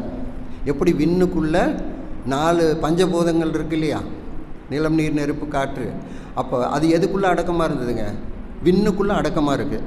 விண்ணுடைய அளவு மாறும்போது அது, அதாவது ஒரு விண்ணு சேரும்போது 99 இறைத்துக்குள் சேரும்போது அது காற்றாக, அழுத்த காற்று நெருப்பாக இப்படி மாறுது. அதே தான் தன்மாற்றம் அடையுது. இறைநிலை தன்னை உணர்வதற்காக அது தானே எடுத்துக்கொண்ட வடிவம் தான் எல்லாமே. புரியுதுங்களா? அப்போ இந்த பஞ்சபூதங்களாகட்டும், ஓரறிவு தாவரம் முதல் 6 அறிவு மனிதனாகட்டும், இன்னொன்று இங்கே ஆழமாக டீப்பாக போகும்போது இந்த நட்சத்திரங்கள், நம்ம கோள்கள் சொல்கிறோம் இல்லையா, நம்ம சூரிய மண்டலம் அதை சார்ந்த கோள்கள் 9 கோள்கள் சொல்கிறோம். ராகு கேதுலேருந்து சனி சுக்கிரன் எல்லாமே. இப்போ இது எல்லாமே வந்து ஒன்றுலேருந்து வெளிப்பட்டது தான். இப்போ சூரியன்லேருந்து பார்த்திங்கன்னா வெடிப்பு தத்துவம் இருக்குது. அதுலேருந்து வெடித்து சிதறி ஒரு 88 கோடி மைலுக்கு அந்த போய் விழுவுது. அதை தான் சனிக்கோள்கள் சொல்கிறோம். சரிங்களா? இதே ஒரு 3 கோடி மைலுக்கு அப்பால் போய் விழுவுது, அது புதன்கோள்னு சொல்கிறோம். 6 கோடி மைலுக்கு அந்த பக்கம் போய் ஒரு வெடிப்பு தத்துவம் விழுவுது, அது ஒரு உருண்டையாகி அங்கே வந்து என்ன ஆகுதுங்க, சுக்கிரனாக மாறுது. எல்லாமே இந்த 9 கோள்களில் அதனுடைய தன்மை வேறையாக இருந்தாலும், ஆனால் புறப்பட்ட இடம் எங்கங்க? சூரியன்லேருந்து தான் புறப்பட்டுச்சு. சரிங்களா? எல்லாமே ஒன்று தான். இன்னும் நான் அந்த மௌனத்துலலாம் கிளாஸ் பண்ணும்போது சொல்லுவேன், இப்போ இந்த நிலாவை பார்த்து எத்தனை தடவை நம்ம சாப்பிட்ருப்போம். அம்மா நம்மளை நிலாவை காட்டி சோறு ஊட்டியிருப்பாங்க இல்லையா? அப்போ இது எல்லாமே நம்ம குடும்பத்தில் ஒருத்தராக நினச்சா என்ன? இப்போ நம்ம அண்ணன் தம்பிங்களெல்லாம் ஒன்றா நினைக்கிறோம். அதே மாதிரி கணவன் மனைவி குழந்தைகள் எல்லாமே ஒன்றா நினச்சிக்கிறோம். இந்த சூரியன் சந்திரன்லாம் நம்ம இப்போ சூரியன் வந்து நம்மக்கிட்ட எலும்பாக இருக்குது, அதே மாதிரி குரு வந்து நம்ம மூளையாக இருக்குது. அப்போ இதெல்லாம் நம்ம குடும்பத்தில் ஒருத்தரை ஏன் நினைக்கக்கூடாது? நம்ம உடம்புலையே இருக்குது. நரம்புகள் வந்து சனிக்கோள்கள். அப்போ அது நம்ம நரம்பு, இப்போ நரம்பு உருவிட்டு நம்மளால் வாழ முடியாது. அப்போ இதெல்லாம் நம்ம குடும்பத்தில் ஒருத்தர் தான். ஓகேங்களா? இப்போ நிலாவை பார்த்து நம்ம எத்தனை தடவை சாப்பிட்ருப்போம். நம்ம அப்பா அம்மா நிலாவை பார்த்து சாப்பிட்ருப்பாங்க, நம்ம தாத்தா பாட்டி நிலாவை பார்த்து சோறு ஊட்டியிருப்பாங்க. அப்போ ஏன் இந்த குடும்பத்தில் நம்மளையும் அவங்களையும் ஒருத்தராக சேர்த்துக்கூடாது? இப்போ என் குடும்பத்தில் நான் இவங்களையெல்லாம் சேர்த்துக்கிட்டேன், உங்கள் குடும்பத்தில் நீங்கள் சேர்த்துக்கிட்டீங்களா இல்லையா தெரில. அதாவது நம்ம எல்லாமே ஒரே குடும்பமாக தான் நம்ம பார்க்குறோம் ஒழிஞ்சுங்க, ஒன்றா பார்க்கும்போது. ஏன்னா எல்லாமே இறைநிலையிலேருந்து வெளிப்பட்டது தானே. தோற்றங்கள் வேறு வேறையாக இருக்கலாம், ஆனால் மெட்டீரியல் ஒன்று தான் வச்சிங்களேன். என்னங்க, பல குவாலிட்டி செஞ்சால் கூட பலவிதமான கார்கள் பார்க்குறோம், ஆனால் குவாலிட்டி ஒன்று தான். மண்ணிலேருந்து எடுக்கிற அந்த இரும்பு தான், ஆனால் எல்லாம் ஒன்றே தான். அந்த மண்ணிலேருந்தே வெளியே எடுக்கிறோம். ஒன்று தங்கமாக இருந்தாலும் வைரமாக இருந்தாலும், ஆனால் மண்ணு தானே, மண்ணுக்குள்ளேருந்து வெளிப்படுறது தான் எல்லாமே. அப்போ எல்லாமே ஒரே குவாலிட்டி தான். அப்போ இந்த சூரிய கோள்கள்லாம் பார்த்திங்கன்னா எல்லாமே நமக்குள்ளே இருக்குது. அப்போ இங்கேயும் ஒன்று ஐட்டமாக இப்போ நம்ம வீட்டில் சூரியனை நம்ம அண்ணனாக வச்சுக்கலாம், சந்திரனை நம்ம அம்மாவை வச்சுக்கலாம், இப்படிலாம் வச்சுக்கலாம் இல்லையா? எல்லாமே வந்து ஒன்றுக்குள்ளே ஒன்று இருந்தது வந்தது தானே. இன்னும் சிம்பிளாக சொல்ல போனால், இப்போ எனக்கு எடுத்துக்கிட்டோம்னா அப்பா அம்மா இறந்துட்டாங்க. இப்போ அப்பா அம்மா இல்லை அப்படிங்கிற மாதிரி நிலையில் ஒரு இடத்துல மௌனம் எடுக்க போகும்போது இப்படி தான் கேட்டாங்க. அவங்க இறந்துட்டாங்க, பார்த்திங்கன்னா அவங்க ரொம்ப சோகமாக இருந்தாங்க. அப்போ நீங்கள் சோகமாக இருக்காதீங்க, உங்கள் உடம்பாக இருக்கிறது எதுன்னு கேட்டேன். அம்மாவோடைய கருமுட்டை தான் உடஞ்சி வெளியே போயிடுச்சுன்னா அது அவ்வளோதான். அதே அப்பா அம்மாவோட தந்தை தாய் ஈருயிரும் ஒன்று சேர்ந்து தலைத்தொரு உடலாகி உலகில் வந்தோம். புரியுதுங்களா? அப்போ இந்த ரெண்டும் இணைஞ்சதுனால தான் இந்த உடல் வந்துச்சு. அப்போ அம்மாவோட கரு துண்டுபட்டு தான் இந்த உடம்பாக மாறுச்சுன்னு வச்சுங்களேன். இப்போ அம்மா இல்லைன்னு வருத்தம் வருமா? இந்த உடம்ப நீங்கள் கண்ணாடியில் பாருங்கள், உங்கள் அம்மாவே பார்க்குற மாதிரி இருக்கும். ஏன்னா அம்மாவோட கரு தான். கரு வேற, அம்மா வேறையா? அம்மா இல்லாமல் கரு வருமா? அம்மாவே தான் கருவாக இருக்காங்க. அந்த கரு தான் உருவாகி இந்த உடலாச்சு. கரு உருவாகி உடலாகி என்னங்க, அதுதான் உடலாக மாறுச்சு. அப்போ அப்பாவோட உயிர் சேர்ந்த உடனேவே அந்த இது. அப்போ உடலுக்குள்ளே ஓடுறது யார் உயிருங்க? அப்பா உயிர் தான். அப்பா வேறையா உயிர் வேறையா? அவங்களே தான் இங்கே உயிராக இருக்காருன்னு வச்சிங்களேன். அப்போ உங்கள் உடம்புள்ள உயிராக ஓடிட்டுருக்கிறது அப்பா, உடலாக இருக்கிறது அம்மா. அப்போ எப்போவாது அவங்க கிளம்பிட்டா கூட அவங்கள பிரிஞ்சு ஞாபகம் வருமா? எப்போவுமே இந்த உடலாக இருப்பது எங்கள் அம்மா இருக்காங்க, உயிராக இருக்கிறது எங்கள் அப்பா இருக்காங்கன்னு எனக்கு எப்போவுமே அசைக்க முடியாத நம்பிக்கை. அப்போ அதுவே தான் அதுவாக இருக்குதுன்னு வச்சிங்களேன். அது அவங்களே தான் நம்மளாக இருக்கோம். வேறு தனியெல்லாம் ஒன்றும் வரவே இல்லை. நான் தனியாக ஒன்றுமே இது பண்ணவே இல்லைன்னு வச்சிங்களேன். அப்போ இதே போல் தான் ஒவ்வொருத்தருக்குள்ளேயும் அவங்களுக்குள்ளே இருந்து வர்றது எல்லாமே அவங்க உருவாக்கலை, எல்லாமே இறைநிலையோட தன்மாற்றம் தான் வச்சிங்களேன். அது ஒன்றுக்குள்ளே இருந்து அது வந்து கொண்டே இருக்குது. அது பரிணாமத்தில் அது தன்னிருக்கு மாற்றலால் இறுக்கிட்டே இருக்குது, அது போயிட்டே இருக்குது. மேலும் அது இறுக்கி கொண்டே இருக்கும்போது என்னாகுங்க, ஒன்றும் இல்லாத போயிடும். அப்போ அது இருக்காமல் அப்படியே இருந்தது அப்படின்னாக்கா பரிணாமத்தில் ஒன்றுமே இல்லை. அப்போ எல்லாமே என்ன ஆகுதுங்க, ஒன்றுக்குள்ளே ஒன்றாக தொடர்ந்து வந்து கொண்டே தான் இருக்குது. பலதாக இருக்கும் போது நமக்கு அது ஒரு புரிதல் இல்லாமல் ஒரு நிலையில் இருக்குது. ஆனால் இது ஏன் இப்படி இருக்குது, இன்றைக்கி ஏன் இப்படி இருக்குது, நாளைக்கே கேள்வி கேட்போம் இல்லைங்களா? நேற்று இவங்க நல்லா தான் இருந்தாங்க, ஏன் இன்றைக்கி அப்படி ஆகிட்டாங்க? ஏன்னா நேற்று இருந்த அறிவு இன்றைக்கி இல்லைங்க, இன்றைக்கி இருக்க அறிவு நாளைக்கு இருக்காது. அப்போ இதெல்லாம் தொடர்ந்து கருத்து வேறுபாடு ஒரு பரிணாமத்தில் மாறிட்டே தான் இருக்கும். அப்போ சின்ன வயசில் இருந்து அறியாமை இப்போ இருக்குன்னா இல்லை. மகரிஷி எல்லா துன்பத்துக்கு காரணம் அறியாமை தான் சொல்கிறாரு. அப்போ அறிவில் தெளிவு பெற்றுட்டோம்னா நமக்கு அங்கே அறியாமை நீங்கிடும். அறிவு நிலை உயர்ந்துட்டாலே நமக்கு துன்பம் இல்லாத ஒரு நிலைன்னு வச்சுங்களேன். அப்போ எங்கே துன்பம் ஆரம்பிக்குதுங்க? இதெல்லாம் புரிஞ்சிக்காமல் பலவாக இருக்கிறதுனால, நம்ம தெரிஞ்சுக்கிட்டதுனால நமக்கு ஒரு துன்பம். அப்போ எல்லாமே ஒன்று தான் அப்படிங்கிற நிலையில் மனசு போயிடுச்சு. அப்படி மனசில் தான் நாம் சொல்கிறது, உடல் வேறு வேறு தான், அதில் எந்த மாற்றம் இல்லை. நீங்கள் உடலை நினைக்கும் போது மனசை நினைக்கக்கூடாது, மனசை நினைக்கும் போது உடலை நினைக்கக்கூடாது. இப்போ பேசுகிறது எல்லாமே உங்கள் மனதுக்கு தான், மறைபொருள். மனங்கிறது மறைபொருள், அந்த மறைபொருளுக்கு தான் உண்டானது. ஏன்னா மனப்பிரச்சனை தான் இன்றைக்கி பெருசாக இருக்குது. அப்போ அந்த மனம்தான் என்ன ஆகணுங்க, மனம் அறிவாக மாறணும். மனம் என்பது சில பேர் சொல்லுவாங்க மரணம் அடையணும், மனசு மரணம் அடைஞ்சால் தான் நம்ம அமைதியாக வாழ முடியும்னு. மனசு மகரிஷி சொல்கிறாரு, மனசு மாய்வதே இல்லை, மனமே தான் அறிவாக இருக்குதுன்னு சொல்கிறாரு. அறிவாக மாற்றம் அடையுதாமா. மனசு அறிவாக மாறிடுச்சின்னு வச்சுங்க, துன்பம் இருக்குமானம் இருக்காது. நீங்கள் பார்த்தீங்கன்னா உங்களுக்குள்ளே ஒரு முழுமையான ஒரு நிலையில் வாழும்போது உங்கள் பக்கத்தில் யாரும் நெருங்கவும் முடியாது, விலகி போகவும் முடியாது. ஏன்னா அன்பில் நீங்கள் முழுமையை அடைஞ்சிடுறீங்கன்னு வச்சிங்களேன். அன்பு முழுமையாக உங்களுக்குள்ளே செயல்பட ஆரம்பிச்சிடும். அந்த உண்மை நிலை உணர்ந்துட்டால் மட்டும்தான். எப்போ எல்லாமே ஒன்று தான் அப்படிங்கிற நிலைக்கு போகும்போது தான் இது கிடைக்கும்னு வச்சுங்களேன். அவங்க வேறு, நான் வேறு இல்லை. சாமிஜி என்ன சொல்லுவார், அடித்தா உனக்கு எப்படி வலிக்குதோ அந்த மாதிரி தானே அவங்களுக்கு வலிக்கும். அப்போ அடிக்கக்கூடாது, வலி. அப்போ பிறருக்கு துன்பம் தர்றதுன்னா அந்த செயல் செய்யாதான்னு சொல்கிறார். இது பார்த்திங்கன்னா அந்த உயிர் நிலையில் ஒன்று தானே எல்லாமே. இது தொடர்ந்து நடக்கிறது வேறங்க. ஆனால் இப்படி இருந்தால் நல்லா இருக்கும்னு தான் நம்ம நினைக்கிறோம். ஓகேங்களா? எதுவுமே நம்ம ஒன்றுன்னு நினைக்கிற போது தான் நமக்கு பிரச்சனை வரும், பிரச்சனை இல்லை.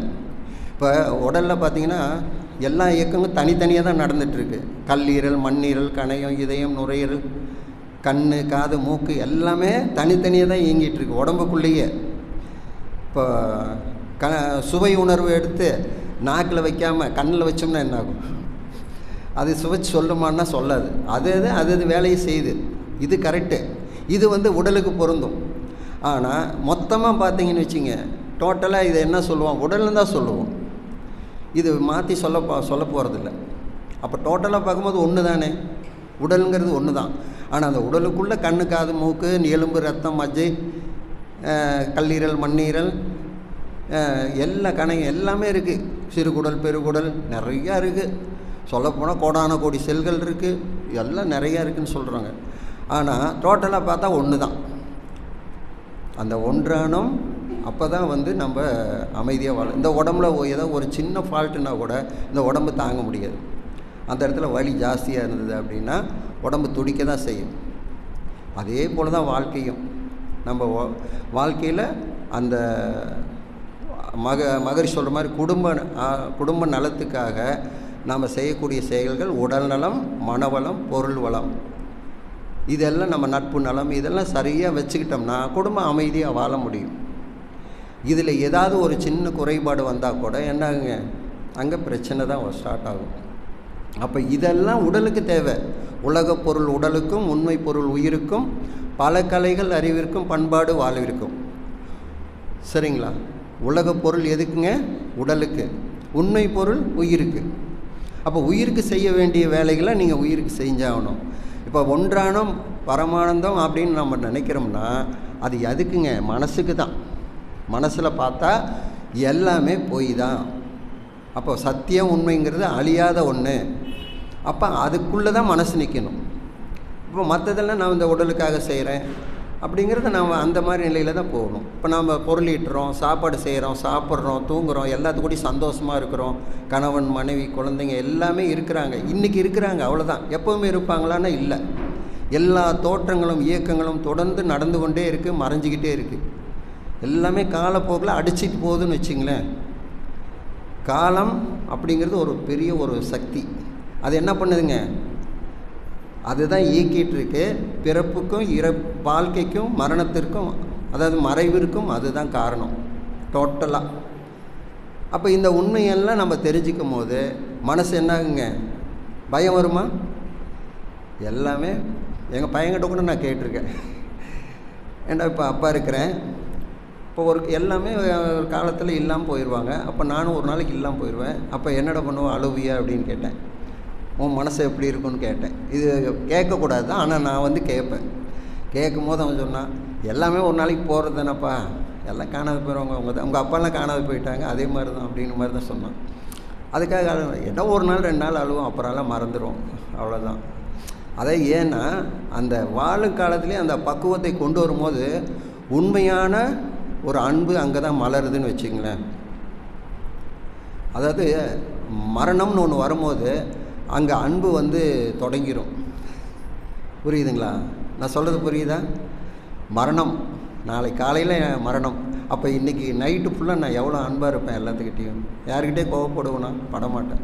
அப்போ அது மாதிரி தான் எல்லாமே ஒன்று தான் நினைக்கும் போது யார் மேலேயும் கோபம் வராது. மகரிஷி தான் சொல்கிறாரு, எல்லாமே நீங்கள் வேறு வேறையாக பார்த்தீங்க அப்படின்னா அத்தனை ஆட்சியின் கீழே எல்லாமே நடந்து கொண்டிருக்குன்னு நினச்சிட்டோம்னா கோபம் வராது.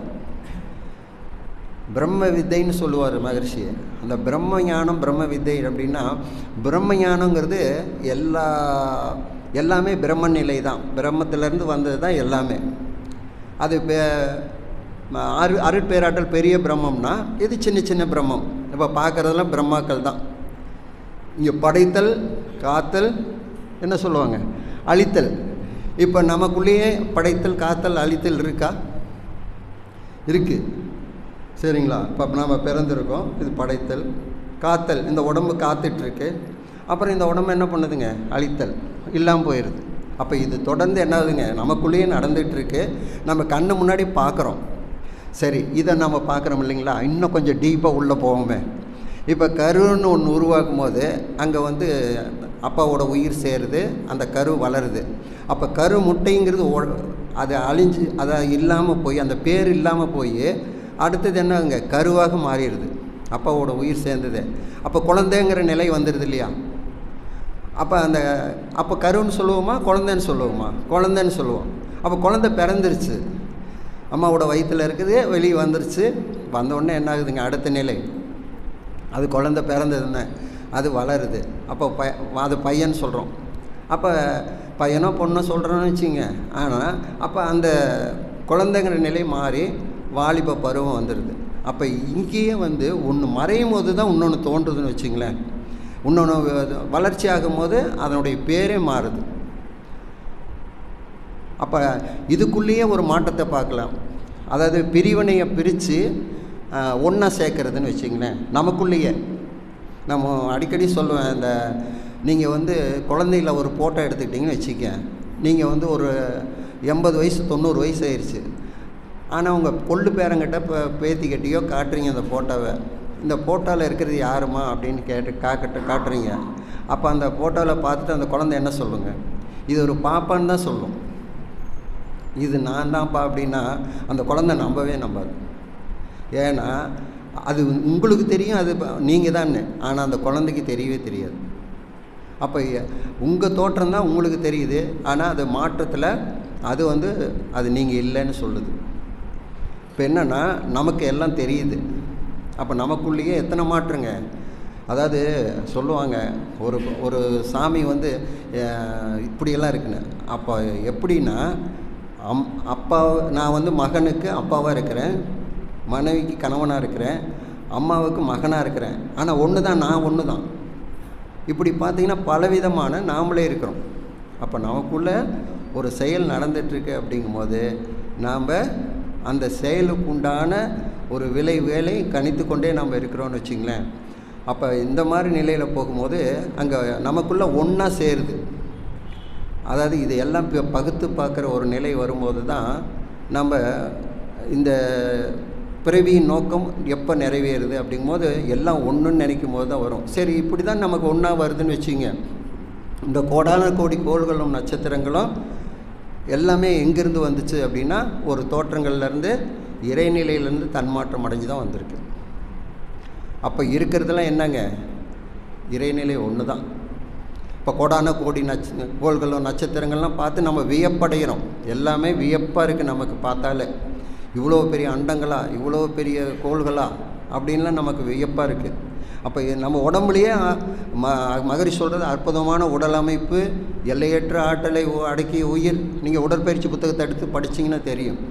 முதல் வரியே தான் போட்டிருப்பார், அற்புதமான உடல் அமைப்பு, அது சுருங்கி, அதாவது புள்ளி அளவில் சுருங்கவும் பிரபஞ்ச அளவும் விரியக்கூடிய மனசு.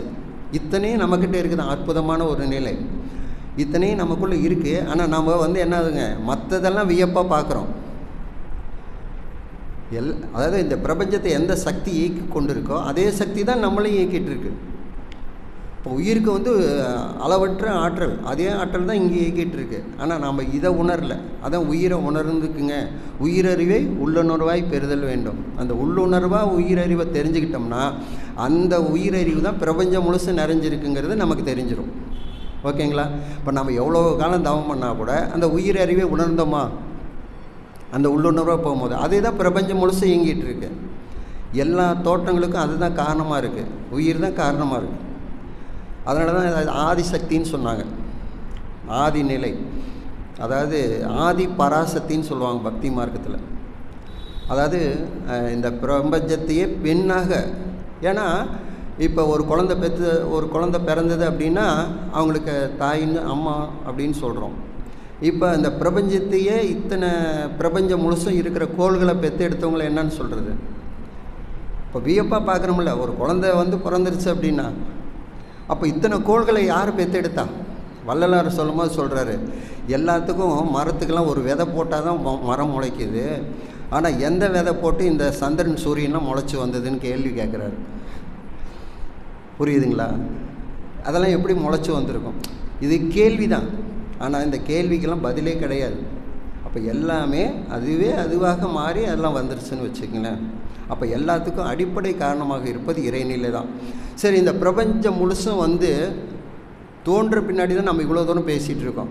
ஆனால் தோன்றாத போது இந்த கோடான கோடி கோள்களும் நட்சத்திரங்களும் ஓரறிவு தாவரம் முதல் 6 அறிவு மனிதனை வரைக்கும் எதுவுமே இல்லாத எங்கே இருந்திருக்கும் அப்படின்னு பார்த்தீங்கன்னா இறைநிலை மட்டும்தான் இருந்திருக்கு.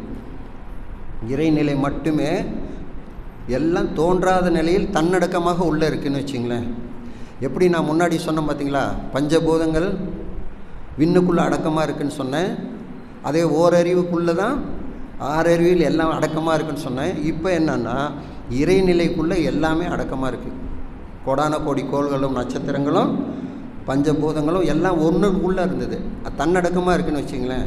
எப்படி ஒரு மரத்தோட இலை கிளை கனிகள் காய்கள் எல்லாமே ஒரு விதைக்குள்ளே அடக்கமாக இருக்குது. அந்த விதையை பிச்சு பார்த்தா ஒன்றுமே தெரியாது. ஆனால் எல்லாமே அதுக்குள்ளே இருக்கே இல்லைங்களா? நீங்கள் அந்த விதையை எடுத்து பாருங்கள், தெரியாது. ஆனால் அதுக்குள்ளே எல்லாமே அடக்கமாக இருக்குது. அப்போ எல்லாமே ஒன்றா தான் இருக்குதுன்னு வச்சிங்களேன். ஒன்றானால் மட்டும்தான் பதமடைந்த நிலைன்னு வச்சிங்களேன். ரெண்டை பார்த்தோம்னா அங்கே பரமானந்தம் வராது. பரமானந்தம் வராது, ஆனால் பணம் வரும். எல்லாமே வரும், ஆனால் பரமானந்தம் வரணும். பரமானந்தம் வரணுன்னா நீங்கள் ஒன்றாகணும். மனசு பலவாக இருக்கு இல்லையா, அந்த மனசு ஒன்றாகணும். நீங்கள் ஆக வேண்டாம், உங்கள் மனசை ஒன்றாக்குங்க, அவ்வளோதான். இதை ஒன்று தான் நம்ம தெரிஞ்சுக்கிட்டாலே போதும். அந்த ஞானம்ங்கிறது நம்ம தேடி பெறுவதல்ல, நமக்குள்ளே இருப்பது தான் ஞானம். தேட வேண்டிய அவசியமே இல்லை. நீங்கள் எங்கே போய் தேடுவீங்க சொல்லுங்கள்? எங்கே வேணாலும் போய் தேடலாமா? புத்தரெல்லாம் தேடி தேடி களைச்சி போய் தான் கடைசியில் ஒரு பக்கம் உட்காந்துட்டார். அப்புறம் தான் அவருக்கு அந்த ஞானம் கிடைச்சிது. நமக்குள்ளே தான்டா இருக்குது அப்படின்னு. ஞானம்னா நான் ஒரு கருத்து எழுதியிருக்கேன் ஒரு புத்தகத்தில். டைரி எழுதுகிற பழக்கம் எனக்கு இருக்குது. அதில் வந்து பார்த்திங்கன்னா ஞானத்தை பற்றி நிறைய பேசுகிறோம். ஆனால் உன்னுடைய கோடான கோடி செல்கள் இருக்கு இல்லையா, அணுக்களுடைய கூட்டு தான் அந்த உடம்பு. அப்போ ஒரு அணுக்களை கேட்டுப்பார், அது ஞானத்தை பற்றி விளக்கும். உங்களுடைய கோடான கோடி கோள்களை அதாவது அணுக்களை கேட்க வேண்டாம், ஒரு அணுக்களை கேட்டு பாருங்கள், அந்த ஞானத்தை அது சொல்லும்னு சொல்லியிருக்கு. ஞானத்தை பற்றி உடம்பை முழுசும் கேட்க வேண்டியதில்லை, அந்த ஒரு செல்லு அந்த ஞானத்தை பற்றி விளக்கும். அப்போ பிரபஞ்சத்தோட மொத்தமும் எங்கே அடக்கமாக இருக்குங்க? வள்ளலார் சொல்கிறாரு, பிரபஞ்சத்தோட ஒரு அணுவுக்குள்ளே பிரபஞ்சத்தை பார்க்கலாம். பிரபஞ்சத்திலேருந்து விரிச்சோம்னா அந்த அணுக்களை விரித்து பார்த்தோம்னா பிரபஞ்சம் தெரியும் அப்படிங்கிறாரு. இன்னும் வந்து எத்தனை விஞ்ஞானம் சயின்ஸு, அதாவது எத்தனை விஞ்ஞானங்கள் பிறந்தாலும் ஒரு அணுவில் இருக்கிற அத்தனை சக்திகளையும் புரிஞ்சிக்கிற ஒரு இதே கிடைக்காதுங்கிறார், புரிஞ்சிக்க முடியாதுங்கிறாரு. ஏன்னா இது எப்படி நம்ம சொல்கிறது அப்படின்னு பார்த்திங்கன்னா, இப்போ ஒரு மரம் வந்துருச்சு, ஒரு காய் வந்துருச்சு. அந்த காய்க்குள்ளே பார்த்திங்கன்னா அந்த ஒரு விதை இருக்குது, ஒரு திராட்சை பழம் இருக்குது. அந்த திராட்சை பழத்துலேருந்து நீங்கள் அதை பிரித்து பார்த்தீங்கன்னா அதில் கொட்டை இருக்கிறதுலாம் தெரியும். ஒரு திராட்சை பழத்தில் எத்தனை கொட்டை இருக்குதுன்னு, ஒரு 2 கொட்டையோ 3 5 கொட்டையோ அது இருக்குதுன்னு வச்சுங்க. அத்தனை விதை இருக்குது. அப்போ நீங்கள் எண்ணிடலாம். ஆனால் அந்த விதையை நீங்கள் மண்ணுக்குள்ளே போட்டு அந்த விதையிலேருந்து எத்தனை பழங்கள் வருது, எத்தனை இலைகள் வருது, எத்தனை காய்கள் வருது, கனிகள் வருதுன்னு உங்களால் சொல்லவே முடியாது. ஏன்னா அதுக்குள்ளே அத்தனையும் அடக்கமாக இருக்குது. புரியுதுங்களா நான் சொல்கிறது? அந்த மரத்தோட அத்தனை தன்மையும் அந்த விதைக்குள்ளே அடக்கமாக இருக்குது. அதான் வித்து என்றால் பிரம்ம வித்தை உயர்வதாகும். வேதாந்தம் பேசியதனால் கிடைக்காது, தத்துவம் வேதாந்தம்லாம் கிடைக்காது. ஆனால் அதுவாக காட்டுது. அதாவது உண்மைங்கிறது நம்ம எவ்வளோ தான் பேசுனா கூட, ஆனால் அந்த உண்மையோட இருப்பு நிலை இருக்குது பார்த்தீங்களா, இது வந்து வேதாந்தம் சொல்லவே முடியாது. அப்போ அதுவாக இருக்குதுன்னு வச்சிங்களேன். அப்போ எல்லாமே என்ன ஆகுதுங்க, தன்னடக்கமாக உள்ளே இருக்குது. அந்த உள்ளே இருக்கிற அந்த இருப்பு நிலையை தெரிஞ்சுக்கிறதுக்கு தான் இந்த பிறவியை எடுத்திருக்கோம். அப்போ இந்த பிறவியின் நோக்கம் எல்லாமே பலவாதாக இருந்தாலும் ஒன்றாக மாறி தான் ஆகணும். எல்லாமே டோட்டலாக ஒன்றா மாறிடும். மீண்டும் நம்ம பலவாக வந்திருக்கோம், திரும்பவும் ஒன்றாக மாறும். இது தொடர்ந்து என்ன ஆகுதுங்க, நம்மன்னு தனியாகவே ஒன்றும் இல்லை, எல்லாமே இறைநிலையோட தன்மாற்றம் தான். இலை கிளை மாதிரி வச்சுக்கலாமே, ஒரு மரம் மாதிரி வச்சுக்கலாம். இந்த பூமியே ஒரு மரம் மாதிரி தான். இது தொடர்ந்து நமக்குள்ளேயே படைத்தல் காத்தல் அழித்தல் நடந்து கொண்டே தான் இருக்குது. இன்றைக்கி காலையில் இருந்துச்சு புது செல்கள் எவ்வளோ உருவாச்சு, பழைய செல்கள் எவ்வளோ கழிஞ்சுது அப்படிங்கிறது நமக்கு தெரியாது. சரிங்களா? நேற்று இருந்த அறிவு இன்றைக்கி அதிகமாச்சு கம்மியாச்சோ அப்படிங்கிறது நமக்கு தெரியாது. எல்லாமே நமக்குள்ளே இருக்குது. தவம் பண்ணுறதுக்கு முன்னாடி ஒரு எண்ணம் வரும், 10 எண்ணம் வருதுன்னு வச்சுங்க. தவம் செய்த பின்னாடி எத்தனை எண்ணம் வருதுன்னா குறைவாக தான் இருக்கும். இப்போ இதெல்லாமே நம்ம அறிவுக்கு அப்பாற்பட்ட விஷயங்கள் நிறைய நடந்துகிட்ருக்கு. அறிவுக்கு உட்பட்ட விஷயங்கள் ஒன்று. நான் முன்னாடி சொன்ன மாதிரிங்க, அறிவு கொண்டு எல்லாத்தையும் கணக்கிடலாம். ஆனால் இந்த உள்ள கணக்கு இருக்குது பார்த்தீங்களா, இறைநிலை கணக்கு, இதை வந்து அறியும் அறிவே தான் உயர்ந்த அறிவு. அறிவின் உயர்நிலையாம் அன்பும் கருணையமாய். அந்த அன்பும் கருணையுமாய் இருந்தால் இல்லறத்தில் எப்போவுமே ஆனந்தமாக வாழலாம். ஆனந்த வாழ்க்கை படம் பார்த்தீங்களா? எப்பவும் ஆனந்தமாக இருக்கணும்னா இறைநிலை தான் எல்லாமாக இருக்குது, அதுதான் நம்மளை வழி நடத்திட்டு இருக்கு அப்படிங்கிறது தான். சரிங்களா? அப்படி நினச்சிட்டோம்னா நமக்கு எங்கேயுமே கோபம் வராது. எப்போவுமே எந்த நிலையிலையும் தன்னிலை மாறாமல் சந்தோஷமாக வாழ முடியும். உங்கள் சந்தோஷத்தை நீங்கள் மகிழ்ச்சியாக சந்தோஷமாக இருக்கணும்னு நினச்சிட்டிங்கன்னா அந்த சந்தோஷத்துக்கு தடையே இருக்காது. மற்றவங்களால உங்களுக்கு எந்த தடையும் வராது. சரிங்களா? ஏன்னா நீங்கள் எப்போவும் சந்தோஷமாக இருக்குன்னு முடிவு பண்ணிட்டீங்க. நான் சில பேர்கிட்ட பேசும்போது நான் சொல்லுவேன், கோபம் வருது, அவங்க எதிர்த்த மாதிரி இருக்கணும், கோபம் வந்துச்சு, கோபம் வரட்டுமே, அவங்களுக்கு தானே அது கோபம் வந்தால் பலமாக பலகீனமானு பார்த்தா அவங்களுடைய பலகீனம்தான். இப்போ நான் கோவப்படுறேன்னா என்னுடைய பலகீனம் தான் நான் கோவப்படுறேன். நான் பலமாக இருந்தேன்னா கோவப்பட வேண்டிய அவசியமே இருக்காது. அடிக்கிறது தான் அப்படின்னு பலமாக நினச்சிட்ருக்கோம் நிறைய பேர். ஆனால் அது இல்லை. ஆனால் இதை எல்லாத்தையும் வாழுங்காலத்தில் ஏற்றுக்கொள்ளும் அறிவு இருக்குது பார்த்தீங்களா, இது அதை விட பெரிய விஷயம். அதனால் அந்த கோவங்கிறது அவங்களுதுன்னு நினச்சிக்கிட்டு நான் விட்டுருவேன். கவலை யாருதுங்க? நம்மளுதா? அவங்களுது. அவங்க கவலை அவங்களோட, அவங்க கோபம் அவங்களோட, அவங்களுடைய அறியாமை அவங்களோட இருக்குது, அவங்களுடைய அறிவு அவங்களோட இருக்குது. அவங்களது எனக்கு வரப்போகிறதில்ல, எனக்கு வேண்டாம். அதே மாதிரி அவங்க நோய் அவங்களுது, அவங்களுடைய மரணம் அவங்களுது. சரியா? என்னது இல்லை. அப்போ எல்லாமே அவங்கவுங்களது தனியாக நடந்துகிட்ருக்கு, ஒரு இயக்கம் நடந்துகிட்டே இருக்குது. சரிங்களா? ஒருத்தர் நோயை நாம் வாங்க முடியாது, கொடுத்தா வாங்க முடியுங்களா? அப்போ எல்லாமே அவங்களுடைய தனித்தன்மை தனியாக தான் நடந்துகிட்ருக்கு, ஒரு இயக்கம் நடந்துகிட்ருக்கு. சாமிஜி சொல்லும் போது இறைநிலை தவத்தில் சொல்லுவார், அதாவது அணுக்கள் 1 கோடி அணுக்கள் ஒரு கோர்வையாக சேர்ந்துருச்சுன்னா அது தனித்து இயங்க ஆரம்பிச்சிடும். அந்த செல்லு தனித்து இயங்க ஆரம்பிச்சிடும் அணுக்கள். அது மற்ற செல்லை சேர்த்துக்கிறது இல்லையாம்மா, மற்ற அணுக்களை சேர்த்துக்கிறது இல்லை. அதாவது இறை துகள்களை அது ஒரு குறிப்பிட்ட அளவுக்கு வந்துருச்சுன்னா மற்றதெல்லாம் சேர்த்துக்கிறது இல்லை, அது தனியாக இயங்க ஆரம்பிச்சிடும். இதுக்கு சின்ன உதாரணம் சொல்ல போனோம்னா, இந்த பூமி இருக்குதுன்னு வச்சுங்க. இந்த பூமி இப்போ சுற்றிக்கிட்டு இருக்குது, 25,000 மைல் சுற்றளவு உடையது, மணிக்கு 1000 கிலோமீட்டர் வேகத்தில் சுற்றுது. ஒரு நாள் ஒன்றுக்கு 16 லட்சம் மைல் சுற்றி ஓடி வருதுன்னு சொல்கிறாங்க இல்லையா? ஓகேங்களா? அப்படி தானே சொல்கிறோம் பஞ்சபூதங்களில். அப்போ இது எடுத்ததே இப்படி சுற்றி இருக்குன்னு நினைக்கிறீங்களா? 25,000 மைல் வேகத்தில் சுற்றுமா? 25,000 மைல் சுற்றளவு 1000 மைல் வேகத்தில் சுற்றுமானா சுற்றாது. இது ஒரு கல்லாக தான் மிதந்துட்டு இருந்தது. இதனுடைய சுற்றளவு அதிகமாக அதிகமாக அதனுடைய சுழற்சி வேகம் அதிகமாகுது. அப்போ தான் அது சுற்ற ஆரம்பிக்கும். அது முழுமையாக வளரணும். ஒரு கருவில் குழந்தை உருவாதுன்னு வச்சுங்க. அந்த குழந்தை கருவில் இருக்கும்போது ஆனா பெண்ணான்னு தெரியாது, அது வளர வளர தெரியுது இல்லையா? அது முழுமையாக எப்போ வெளியே வருதுன்னா அது முழுமை அடைஞ்ச பின்னாடி தான் வெளியே வருது. இப்போ நாமெல்லாம் பார்த்திங்கன்னா கருவிலேயே முழுமை அடைஞ்சு தான் வெளியே வந்திருக்கோம். அதை தெரிஞ்சுக்கிறதே ஒரு பெரிய விஷயம்னு வச்சிங்களேன். அதுக்கெல்லாம் ஆன்மீகம் தேவைப்படுது. ஆன்மீகம்னாவே ஆன்மா நிலை உணர்றது தான் ஆன்மீகம். சரிங்களா? ஆன்மீகம்னா தனியாக ஒன்றும் இல்லை, நம்ம ஆன்மாவை நம்ம உணர்றோம். சரிங்களா? அப்போ முழுமை அடைஞ்ச நிலை எப்போ வந்ததுங்க? அம்மாவோட கருவிலேருந்து வெளியே வரும்போதே முழுமை அடைஞ்சு தான் வெளியே வந்தோம். ஆனால் அதை முழுமையாக புரிஞ்சுக்கிறது தான் இவ்வளோ நாள் ஆகுதுன்னு வச்சிங்களேன். நாம் முழுமையாக தான் இருக்கோம், நமக்குள்ளே இருக்கிற ஒரு கருத்தை உள்ளே வச்சுருக்கிறோம். இப்போ குருக்கிட்ட போகும்போது நம்ம எப்படி போகணும் அப்படின்னா, அவங்க சொல்லுவாங்க, குரு சொல்லுவார், நீங்கள் வெறும் காலி டம்ளராக வாங்க, உங்களுக்கு தேநீர் ஊற்றுறேன்பாங்க. இங்கே தேநீரை நிரப்பிக்கிட்டு போய் அவங்கக்கிட்ட போய் கேட்கும்போது என்னாகுங்க? அது உள்ளே போகாது. அவங்க சொல்கிற கருத்து எப்போ உள்ளே போகலையோ நமக்குள்ளே ஒரு இருக்குது. இப்போ இந்த தான் தான் செஞ்சேன், தான் இது பண்ணுறேன் அப்படிங்கிற ஒரு நிலை இருக்குது பார்த்தீங்களா? இந்த இதில் எதுவுமே நீங்கள் செய்யவே இல்லை. உங்கள் உடம்புலேயே பார்த்தீங்கன்னா கண்ணு காது மூக்கெல்லாம் இருக்குது, இதை நாம் செய்யவே இல்லை. எல்லாமே இறைநிலை தன்மாற்றம் தான். நம்ம உடம்புல எத்தனை அவயங்கள் இருக்கோ நாம் ஒன்றாவது செஞ்சோமா? அந்த முடியாது நம்ம ஒன்று செஞ்சோம்னா இல்லை, முடிகோடு நம்மளுது இல்லை. அது இறைநிலையோட தன்மாற்றம் தான். எல்லாமே தானாக வந்தது தான். தன்னை எறிவதற்காக தானே அது ஆன ஒரு நிலை தான் எல்லாம் நடக்கிறது எல்லாமே. அப்படி இருக்கும்போது நாம் தனியாக செஞ்சோங்கிறது தன்முனைப்பு இல்லாத போச்சுன்னா, அங்கே மகரிஷி என்ன சொல்கிறாருங்க? தன்முனைப்பு இல்லைன்னா காணும் தெய்வம்னு சொல்கிறாரு. தெய்வத்தை பார்த்துட்டா வேலை முடிஞ்சுதா?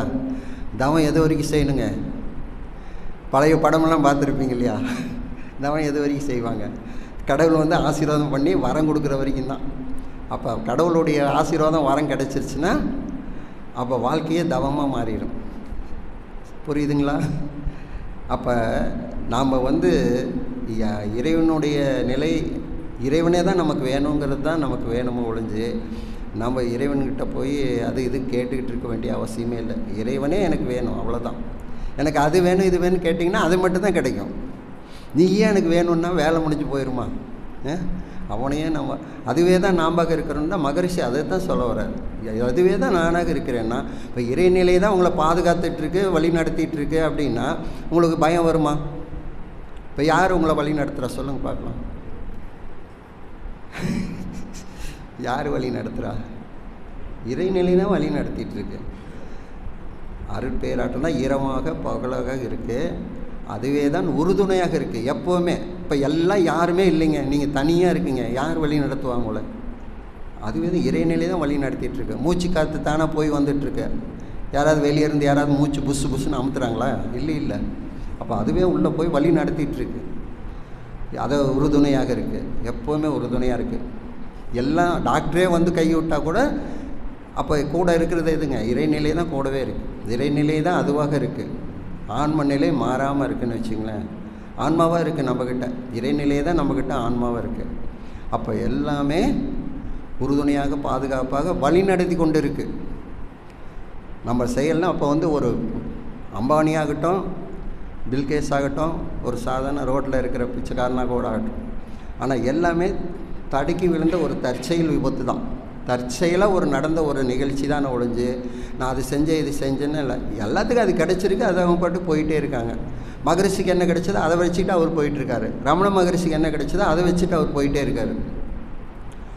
உங்களுக்கு கிடைக்காத அவங்களுக்கு கிடைச்சிருக்கு, அவங்களுக்கு கிடைக்காத உங்களுக்கு கிடைச்சிருக்கு, அவ்வளோதான். அவங்களுக்கு என்ன கிடைச்சதோ அவங்க தகுதி என்னவோ அதுதான் அவங்களுக்கு கிடைக்கும். என் தகுதிக்கு என்ன வேணுமோ அதுதான் எனக்கு கிடைக்கும். உங்கள் தகுதிக்கு என்ன வேணுமோ அதுதான் உங்களுக்கு கிடைச்சிருக்கு. என்ன ஆனால் இறைவன் எங்கேயுமே தகுதிக்கு மீறி இதை கொடுத்தா நம்ம தாங்க மாட்டோன்னு அவனுக்கு தெரியும். இது கொடுத்தா இவன் தாங்க மாட்டான்னு தெரிஞ்சு தான் நம்மக்கிட்ட எதுவுமே கொடுக்கல. அதாவது எல்லாத்துக்கும் ஒரு தகுதி இருந்தால் தான் அது நடக்கும்னு வச்சிங்களேன். எல்லாத்துக்கும் பணம் காசு வர்றது போகிறது, கணவன் மனைவி எல்லாத்துக்கும் தகுதி இருக்கும்போது அது கிடைக்கிது. மரணம் கூட தகுதி இருந்தால் தான் வரும், இல்லைன்னா மரணம் கூட வராது. அதுக்காக கதறணும், ஐயோ யமன் என்னை எடுத்துகிட்டு போக மாட்டேங்கிறானே அப்படின்னு அதுக்கு கெஞ்சணும். இல்லைன்னா அது வராது. தகுதி இருந்தால் மட்டும்தான் வரும்னு வச்சிங்களேன். 10 வருஷமாக இப்போ கடையில் படுத்துருக்கவங்களாம் இருக்காங்க இன்னும். அப்போ அவங்க வேண்டுறாங்க, போக மாட்டேங்குது உயிர். அப்போ தகுதி இல்லை. எப்போ தகுதி வருமோ அப்போ தான் வரும். அதுக்குன்னு ஒரு காலம் இருக்குது, நேரம் இருக்குது. எல்லாத்துக்கும் எல்லாமே கிடைக்கும். ஆனால் இறைநிலை வழி நடத்துதுன்னு நினைக்கும் போது எல்லாம் பணம் கூட உங்கள் காலடியில் கொட்டுங்கிறாரு. எல்லாமே உங்களை தேடி வருங்கிறாரு. இது விவேகானந்தர் சொல்கிறார், நான் சொல்கிறேன். நீங்கள் எப்போ எண்ணம் சொல் செயலில் ஒரே நிலையில் வர்றீங்களோ அப்போ உங்களுக்கு எல்லாமே உங்கள் காலடியில் கொட்டுங்கிறார். அப்போ எல்லாமே எங்கே இருக்குங்க? ஒன்றுக்குள்ளே அடக்கமாக இருந்தது தான் பலவாக பிரிஞ்சிருக்கு. மெட்டீரியல் ஒன்று தான், மண் ஒன்று தான். சிலைகள் பலவிதமான சிலைகள் செஞ்சிட்டாங்க. நம்மளாம் ஒவ்வொரு சிலைகள், சரிங்களா? அந்த மாதிரி தான் இது எல்லாமே ஆன்மீகத்தில் சொல்லக்கூடிய கருத்து தான். இன்னும் நீங்கள் ஆழமாக சிந்திச்சு பார்த்தீங்கன்னா ஒன்று தான் இருக்குது, 2 கிடையாது. இதே ஒரு மகான் சொல்லுவார், விண்ணும் வெளியும் தர வேறு ஒன்றுமே இல்லை அப்படின்னு சொல்கிறாங்க. இந்த பிரபஞ்சத்து முழுசும் பிரபஞ்சத்தை கடந்தும் இருக்கிறது 2 தான் சொல்கிறாங்க. விண்ணுடைய கூட்டு தானே எல்லாமே. அப்போ விண்ணு தான் எல்லாமாக இருக்குது அப்படிங்கிறது ஒரு நிலை. அப்போ வெளியும் அப்படின்னு ஒரு கருத்து வச்சுருக்காங்க. அப்போ அந்த வெளி தான் விண்ணாக வந்தது, விண்ணுடைய கூட்டு தான் எல்லா பிரபஞ்சம் தோற்றங்கள் எல்லாம். அப்போ 2ன்னு தான் சொல்கிறாங்க அவங்க. ஆனால் 2 கிடையாது, 1 தான். ஒன்றாக இருந்தது தான் 2ஆக மாறுச்சு. அதுதான் எல்லா தோற்றங்களாக வந்தது. சிவன் சக்தி, அவ்வளோதான், வேறு ஒன்றுமே இல்லை. அது ஆதிபராசக்தி. இந்த பிரபஞ்சத்தையே பெற்றெடுத்தது அந்த சக்தி தான் வச்சிங்களேன். சக்தி தான் பிரபஞ்சத்தையே இயக்கத்துக்கு காரணமாக இருக்குது. அதுதான் இயக்கு கொண்டு இருக்குது. படைத்தல், காத்தல், அழித்தல் அது தொடர்ந்து நடந்துக்கிட்டே இருக்குது. சரிங்களா? அப்போ எல்லாமே ஒன்றுக்குள்ளே இருந்து வந்தது தான் நம்ம நினச்சிட்டோம்னா அங்கே பதம் அடைகிறோன்னு வச்சிங்களேன். பக்குவத்துக்கும் பதம் அடைகிற 2 ஒன்று தான். அவன் நீ ஒன்றாய் அறிந்த இடம் அறிவு முழுமை அது முக்தி. அறிவு எங்கே முழுமைன்னா அங்கே தான். அவன் நீ ஒன்றாய். எதுங்க? இறைவனும் நீயும் ஒன்று தான் நினச்சா அங்கே அறிவு முழுமை அடைஞ்சிருச்சுன்னு அர்த்தம். சரிங்களா? பழுத்த நிலை வரும் வரையில் நீ நான் என்போம், பதமடைந்தோம் ஒன்றானோம். பதம் அடைஞ்சிட்டா ஒன்று தான், ரெண்டு இல்லை. சரிங்களா? அப்போ இந்த மாதிரி ஒரு, அதாவது உன்னுள்ளே நான் விளங்க என்னுள்ளே நீ, உன்னுள்ளே நான் அடங்க என்னுள்ளே நீ விளங்க, எனது தூய்மை பெற்றேன் அப்படின்னு சொல்லி சாமி சொல்வார். எனது உள்ளம் தூய்மை பெற்றேன். எல்லாமே என்னதுன்னு நான் நினச்சிட்டுனா, சாமிஜி கடைசியாக முடிவாக சொல்லியிருக்காரு, எண்ணம் கூட எனது இல்லைன்னு நினைக்கும் போது தான் அங்கே மகிழ்ச்சி வந்துதாம்மா. ஆசையை சீரமைக்கிறதுக்கு எத்தனையோ சொல்லியிருக்கலாம், ஆனால் எண்ணமே என்னுடையது இல்லைன்னு நினைக்கும் போது ஆசையை சீரமைக்கிறதுக்கு எங்கே போகிறது? எண்ணத்தில் தானே ஆசை வருது. அப்போ எண்ணமே என்னது இல்லைன்னா யாருது? இறைநிலையோட தன்மாட்டம் தான் எண்ணமே. மனமும் இறைநிலையோட தன்மாட்டம் தான்.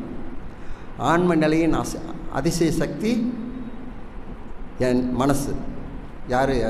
ரமண மகரிஷி சொல்கிறார். ஓகேங்களா?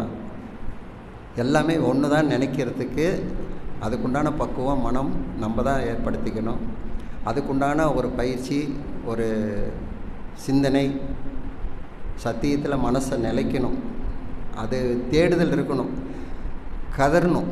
அதுக்காக ஊனுருகி உள்ளம் உருகி இருந்தால் மட்டும்தான் இறைநிலையோட அந்த உணர்வும் தன்மையும் நமக்கு கிடைக்குன்னு வச்சுங்களேன். அவன் மகான்கள்லாம் அப்படித்தான் வாழ்ந்திருக்காங்க, அப்படித்தான் பெற்றிருக்காங்க. காதலாகி கசிந்து கண்ணீர் மல்கி, அந்த கண்ணீர் மல்கணும். இறக்க குணம் இல்லாமல் எதுவுமே இல்லை, இறக்க குணம் இருக்கணும். அதை இப்போ இறைநிலை உணர்வுக்கு அது முக்கியம்னு வச்சுங்களேன். இதெல்லாம் ஒரு மகான்கள் சொன்னது நாம் சொல்ல, அதை நாம் எப்படி எடுத்துக்கணும்னு எடுத்துக்கலாம். சரிங்களா? தன்முனைப்பு எங்கே அழியுதோ அங்கே காணும் தெய்வம், இதெல்லாம் நம்ம தெரிஞ்சுக்கலாம். அப்போ எல்லாமே இறைநிலையோட தன்மாற்றம் தான் அப்படிங்கிறத தெரிஞ்சுக்கிட்டோம்னா மனசு எப்போவுமே பரமானந்தமாக இருக்கும்.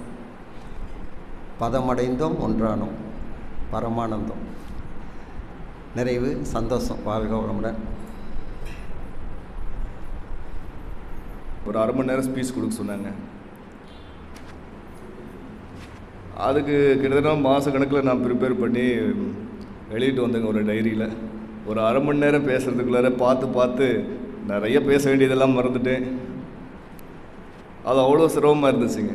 இப்போ நான் பேசும்போதெல்லாம் பார்த்தோம்னா ஐயா 1.25 மணி நேரம் பேசினார். எந்த கின்ஸும் இல்லை, எந்த நோட்ஸ் இல்லைங்க. அவர் பாட்டு ஃப்ளோ வந்துக்கிட்டே இருக்குது. மனசு ரொம்ப ஆச்சரியமாக இருந்ததுங்க.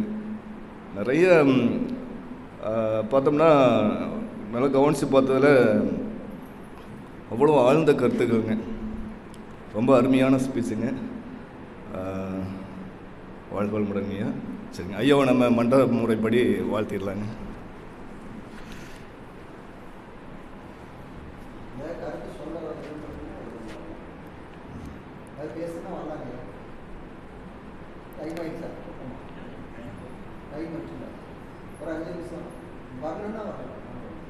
வாங்க, யாராவது பேச விரும்பினா வந்து பேசலாங்க. கருத்து ஏதாவது சொல்ல விரும்புகிறீங்களா?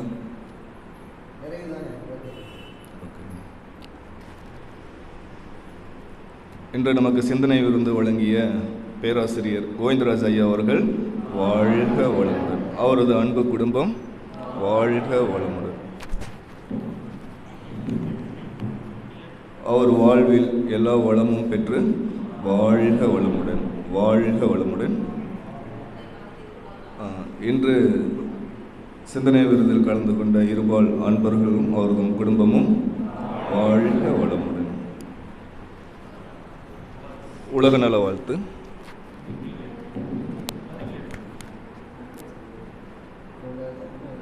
உலகமெல்லாம் பருவமழை ஒத்தபடி பெய்யட்டும், உழவரெல்லாம் தானியத்தை உவப்புடனே பெருக்கட்டும், பல தொழில்கள் புரிகின்ற பாட்டாளி உயரட்டும், பகுத்துணர்வில் தொகுத்துணர்வு பண்பாட்டை உயர்த்தட்டும், கழகங்கள் போட்டி பகை கடந்தாட்சி நடக்கட்டும், கல்லாமை கடன் வறுமை களங்கங்கள் மறையட்டும், நலவாழ்வை அளிக்கும் மெய் ஞான ஒளி வீசட்டும், நம் கடமை அறவாழ்வின் நாட்டத்தே சிறக்கட்டும்.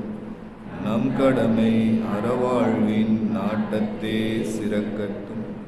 நம் கடமை அறவாழ்வின் நாட்டத்தே சிறக்கட்டும்.